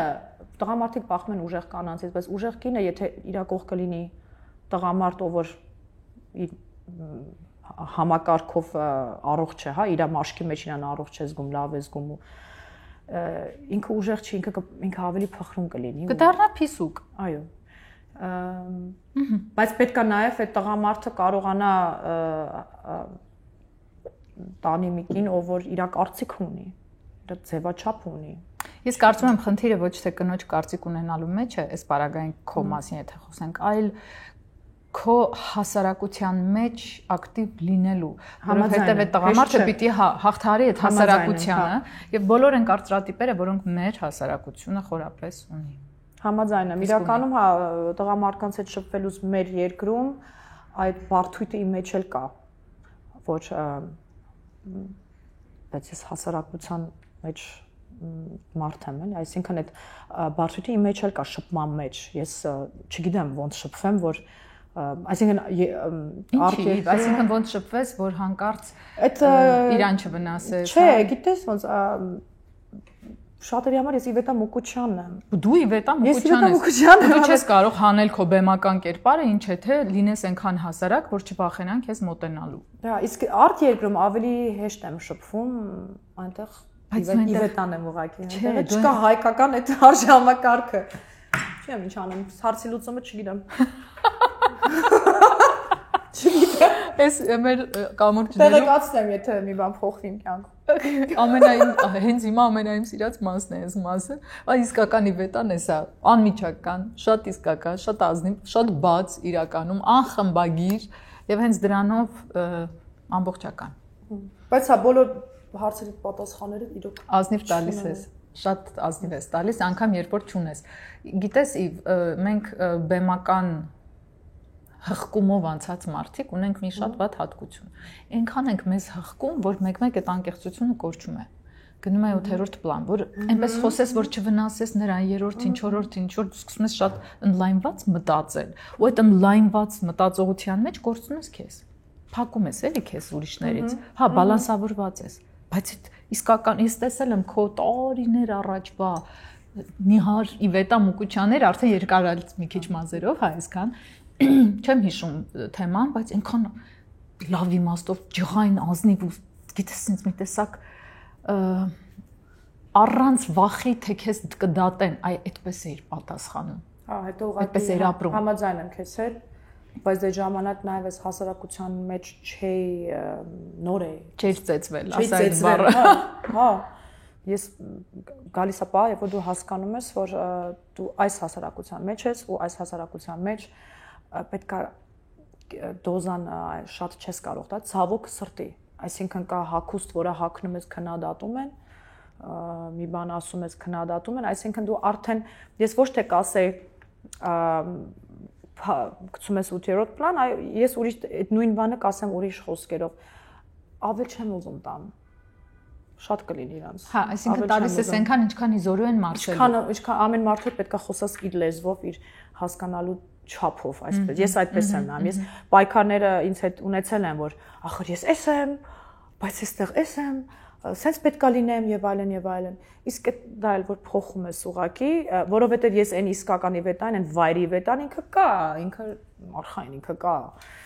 Այո, այն Jaguar-ը մեկ-մեկ սենց դուրս է գալիս այն տեղերում, որտեղ որ պետք է։ Burning Man-ում, Իբիցայում, Եվրոպայում, այսինքն մի միջավայրում, որտեղ որ ես ինձ ապահով եմ զգում ու կոմֆորտ, նաև Հայաստանում իմ շրջապատում ես ունեմ շատ վստահելի շրջապատ այստեղ։ Իսկ երբ որ ելույթների եմ գնում, այդ ավելի որովհետև իրականում հիմա որ խոսում ենք, իմ խնդիրը միշտ եղել է, որ ես շատ բաց եմ։ Բայց ինչի՞ է դա խնդիր, ես այսքան խոսում ենք, ուզում եմ դրան բերել։ Որովհետև ես կարծում եմ, որ մարդիկ մեծամասնությունը այդքան պատրաստ չի, այսպես ասած։ Եվրոպայում մենք մեծացել ենք այնպես, որ ես այնտեղ եմ դաստիարակվել։ Եվրոպայում բոլորը բաց են, ազատ են, հասարակ են իրաց պահում։ Կապ չունի ինչի են հասնում։ Հասարակ են ու բաց են, ինչու, որովհետև նրանց ոչ ոք չի մեղադրելու իրենց այս կամ այն ընտրության համար, ենթադրենք։ Եթե իհարկե դու չհագնես կենթանիներից շուբա, այդ բացառ։ Հա, այդ հենց հակա սկսելու են մեղադրել, հա։ Եթե դու օրինակ տենց ընդգծված մսակեր չես, մեկու մեջ բուսակեր ես եւ այն։ Հա, իսկ այստեղ մեր հասարակության մեջ միգուցե հիմա արդեն փոխվում է, բայց օրինակ բերեմ։ Ես առաջ ունեի management, հիմա աշխատում եմ 12 տարի արդեն հավատալիմ Սաշ Մեհրյանի հետ իհարկե ու շատ ուրախ եմ, բայց մինչ այդ ես ունեի մենեջեր, ով որ ասում էր, ինչ ես դու փողոցում քայլում, մարդիկ ես չպետք է տեսնեն, դու պետք է լինես անհասանելի մարդկանց համար։ Հայաստանում չես կարող լինել անհասանելի։ Բայց դա մի րոպե ասեցի, բայց դա ես չեմ։ Ես պետք է շփվեմ այսինքն մարդկանց մեջ այդպեսի կարծրատիպ կա, որ ինչքան քիչ տեսնեն, ինչքան անհասանելին ես, այդքան ավելի թանկ ես։ Ну, այն պահից, որ ստեղծվեց սոցկայք հասկացողությունը, անհասանելիություն բառը ընդհանրապես կորավ աշխարհից, վերջացավ։ Համաձայն եմ։ Հիմա մեր երկիրը մեծ սոցկայք է, որտեղ բոլորը բոլորին գիտեն, հա, ինչ անհասան։ Բայց այդ չափ պահելը ես ինքս ինքնապաշտպանողական էլա, որովհետև ես շատ բաց գիրք եմ, ցավոք սրտի։ Ես սիրում եմ քո մեջ այդ բացությունը ու երբևէ չեմ պատկերացրել, նույնիսկ քո արած բազում անհամաձայն քայլերի հետ, որոնց հետ ես անհամաձայն եմ, ես շատ հաշտ եմ։ Հիմա ինքս ինձ հակասում եմ, բայց այդպես է, որովհետև ես գիտեմ, որ դու այսինչ բաներ արել ես, որովհետև դու այդ этаպում գտել ես, որ այդպես է ճիշտ, որովհետև մենք բաց ենք ու ինչ լավ է եւ այլն։ Հաջորդ քայլին հենց դու հասունանաս, հասկանաս, որ չէ, հիմա այլ կերպ է պետք, դու շատ ազնվորեն կասես, հիմա ես եմ հասկանում։ Հա, դա process է, մենք մի ճանապարհ չես կարող նույնը լինել։ Չի կարող նույնը լինել ու ես հավատում եմ նրան, որ պետք է մեկ-մեկ ռիսկի դիմել, այսինքն բաներ անել, որը դու չես արել, միգուցե ստացվի, միգուցե չստացվի, բայց դու պետք է միած գաս քո մաշկի վրա, թե երաշտական ընտրությունով, թե հա, ես գիտեմ ինչի մասին ես խոսում։ Որևէ ընտրություն, մինչև չանես չես հասկանում դրա ճիշտն ու սխալը։ Հիմա կա մի երգ, որը անելու ենք, որը օրինակ Սաշա ասում է ռիսկային անում։ Չէ, շուտով կլսեք։ Ես ասում եմ, բայց ես այդ ռիսկին դիմում եմ, որովհետև ես ինքը հայկական է, հա, բայց կարող է դի մի հատ ուրիշ իվետ այա նոր, որը չի եղել։ Բայց ինքը կարող է ստացվի, կարող է չստացվի, սերկա երկնքում Երևանն էլ, մինչ այդ ես չէի տեսնում, բայց ես ինձանով արեցի, այսինքն ես վստահ եմ, որ այո, ես այս ռիսկին ուզում եմ դիմել։ Իմ ճանապարհն է։ Ստացվեց, չէ, ոչինչ, մյուս քայլին ինչ ես կարդում։ Ինչ եմ կարդում։ Ինչ ես սիրում կարդալ։ Իրականում այս վերջերս ես մի գիրք ուղղակի չեմ ավարտում։ Որը։ Ինքը մեղուների մասին է, ճիշտ ասած։ Լուրջ գիրք է։ Ինքը լուրջ գիրք է, այո։ Եթե մեղուները չլինեն, մենք չենք լինի։ Մենք չենք լինի։ Գերմաներեն է, ուղղակի ճիշտ ասած այնքան հոգնած եմ, ու 3 էջ կարդեմ ու Այո, ինքը մեղուների մասին է ու տարբեր ցույց տալի ապագան, որ երեխաներին 8 տարեկանից արդեն դպրոցից հանում են եւ դաշտում բան են փչում, որովհետեւ մեղուները գրեթե չկան եւ մարդկության գլխավոր գործը նրանում է, որ պահպանեն, որովհետև դա, ասենք, մարդիկ սնունդ չունեն եւ այլն եւ այլն, այսինքն այդ գիրքն ամասն որ դու հասկանում ես, ինչ փող կապված է ամեն ինչ իրար հետ ու մի փոքր տատանում, եթե չհարգես, ինչ կարա փոխի մեր բոլորի կյանքում։ Իդեպ մեղունները, երբ որ մայր մեղուն մահանում է, իսկ այնտեղ գիտես ինչ հստակ դասավորություն կա, ոչ թե սպասում են, որ ծնվի ինչ որ մեկը գա դառնա առաջնորդ եւ այլն, այլ իրենք եղածից արագ ընտրում են, վերում են ու ձևավորում են նորից մայր մեղվի հիերարխիան, որպեսզի կարողանան շարունակել իրենց գոյությունը։ Ավելի կազմակերպված համայնք կենդանիների, միջատների, բույսերի մեջ, քան մեղուներն են, ես չեմ պատկերացնում։ Ու իրականում մեղուների այդ իրանց լինելու մասին, այսինքն իրանց ֆունկցիան մինչ այսօր մինչև վերջ չի բացահայտվել։ Ինձ համար իհարկե շատ հետաքրքիր, որովհետև այդ մեղուն այդ վիբրացիան, այդ frequency-ն, որ իրանք տալիս են, հաճախականություն, հա, դա ամեն ինչ թելադրում է, բուժում է։ Դա եմ կարդում եւ Rick Rubin այս պահին դա անգլերեն, ես ճիշտ ասած միշտ լեզուները փոխում եմ, հայերեն է քո լեզուն ըմբերցանից։ Ես իրականում լեզուները փոխում եմ, երբ որ օրինակ, երբ որ շատ եմ մնում Հայաստանում ու մի քիչ ավելի շատ հայերեն եմ խոսում, գերմաներեն գիրք եմ կարդում, երբ անգլերենը ավելի վարժ լինում, հայերեն եմ կարդում, խնդրում խորհուրդ ու լավ հայկական գիրք, որովհետև չեմ գտնում։ Ես միշտ խորհուրդ եմ տալիս կարդալ հայ դասականներին հայերեն, որովհետև այնտեղ չկա թարգմանության վատ հարց։ Այսինքն մարդիկ գրել են հայերեն, ուրեմն դու կարդում ես իրենց քո ասած օթենտիկ լեզվով, բնագրով, եւ այդ ամենակարևորն է։ Կհասկանաս։ Կարդա Ավետիք Իսահակյան, աշխարհի ամենագեղեցիկ նկարագրություններն ունի ու քեզ լրիվ նոր աշխարհ։ Նույն Թումանյանը, պարզ հասկանալի, շատ հասկանալի լեզվով է գրում։ Այո, Թումանյանը։ Պոեզիան ամենալավ բանն է։ Հայկական բանաստեղծությունների պոեզիան միշտ իմ մոտ կա։ Ում ես սիրում հայ բանաստեղծներից։ Ես կասեի Ավետիք Թումանյանը շատ սիրում, որովհետեւ Պարուսևակը դա չի քննարկվում, ինքը եւ ինչպես օրինակ Հայաստանի աղջիկներ երգը, դա Հովհաննես Շիրազն է, ում էլի շատ սիրում եմ, Ավետին զանգեց մի օր Հայաստանի աղջիկները, որ թողարկեցին։ Ո՞վ է գրել այս երգը, ո՞նց է ես չեմ գրել։ Ավետ ջան։ Սա Շիրազն է գրել։ Կներես։ Հա, ինքը սկզբից չէր անգամ, դա մի քիչ փոխել էին բառերը։ Անշուշտ փոխել ենք, թե չի արկը կճանաչեր, բայց դա մեկ անգամն էր, որ նա ներեց ինձ։ Ես շատ եմ սիրում Ավետի այդ նախանձախնդրությունը, որ միշտ եթե լավ երգ կա ու զանգում է, շնորհավորում է, եթե ինքը ժամանակ, ինչքան զանգեց, ասեց ինչ երգ է։ Սեր կա երկնքում Երևանի խոսքը ոնց ես չեմ գրել։ Ոնց ես չեմ գրել, միջ այսօր դա ինքը չի ներում ինքն իրեն։ Կան բաներ, որ դու չես գրել։ Վերջ։ Էդ ընդունիր իրականություն։ Նազենին ասես ոչ թե ես։ Հա, բայց վախենում եմ ավելի։ Հանճարեղ բանաստեղծություններ ունի, որոնք ես մեծագույն սիրով կարդում եմ։ Ես քեզ համար կկարդամ Սևակ մեր կամուրջներում։ Մեծ սիրով։ Նա է գրում ինձ, թե ես եմ գրում իմ հարազատին, ինքս էլ չգիտեմ։ Արդյոք քեզ երբ եմ տեսնելու։ Ձմեռ ու ամառ, աշուն ու գարուն, իսկ ուր է տարվա մեր եղանակը, այն 5-րդը։ Նա է գրում ինձ, թե ես եմ գրում իմ հարազատին, ինքս էլ չգիտեմ։ Դու նկատել ես, ձմեռ ժամանակ անհնարին է անցնել անտառի այն ծանոթ տեղով, որով անցել ես ամռան օրերին, քանի որ ցրտից սաստիկ կուչ գալով ու ձյան բեռան տակ ճկվելով խղճուկ ոստ ու ճյուղերը փակում են ճամփատ, իսկ մթնշաղին կամ աղջամուղջին ճանկռում են դեմքդ, աչքից սպառնում։ Ես քայլում էի աղջամուղջի մեջ ու քայլում էի նաև մտածիր արդյոք, մտամփոփ արդյոք, միթե նույնը չէ։ Ու ես հասկացա, որ երբ հուզված ենք, մենք թաքցնում ենք մեր խեղճ ձեռքերը։ Երբ անվստահ ենք, մենք թաքցնում ենք մեր խեղճ ոտքերը։ Իսկ երբ են մարդիկ թաքցնում դեմքը, գուցե ամոթից։ Ես չեմ ամաչում իմ սիրո համար, գուցե կարոտից։ Ես ուզում եմ քեզ տեսնել բաց աչքով։ Գուցե ճանկրտող ճյուղերից այս չար, գուցե այս ցրտից, որ ճկում է ինձ եւ ստիպում է կուչ գալ խեղճորեն։ Կուչ գալ եմ ուզում քո թևերի տակ։ Ես շատ շնորհակալ եմ քո բացության համար եւ անչափ ուրախ եմ, որ տարիները քեզ այդ հարցում չեն փոխել։ Դու իհարկե փորձում ես կափարիչը անընդհատ բերել, վրա բերել ու ճեղք չթողնել քո կարծիքով ավելորդ անկեղծության, բայց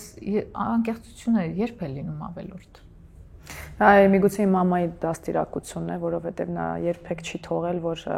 նա տեսնում, ահա, երեխեքի մեջ այն իրանց եսը ու միշտ պայքարելա, որ մենք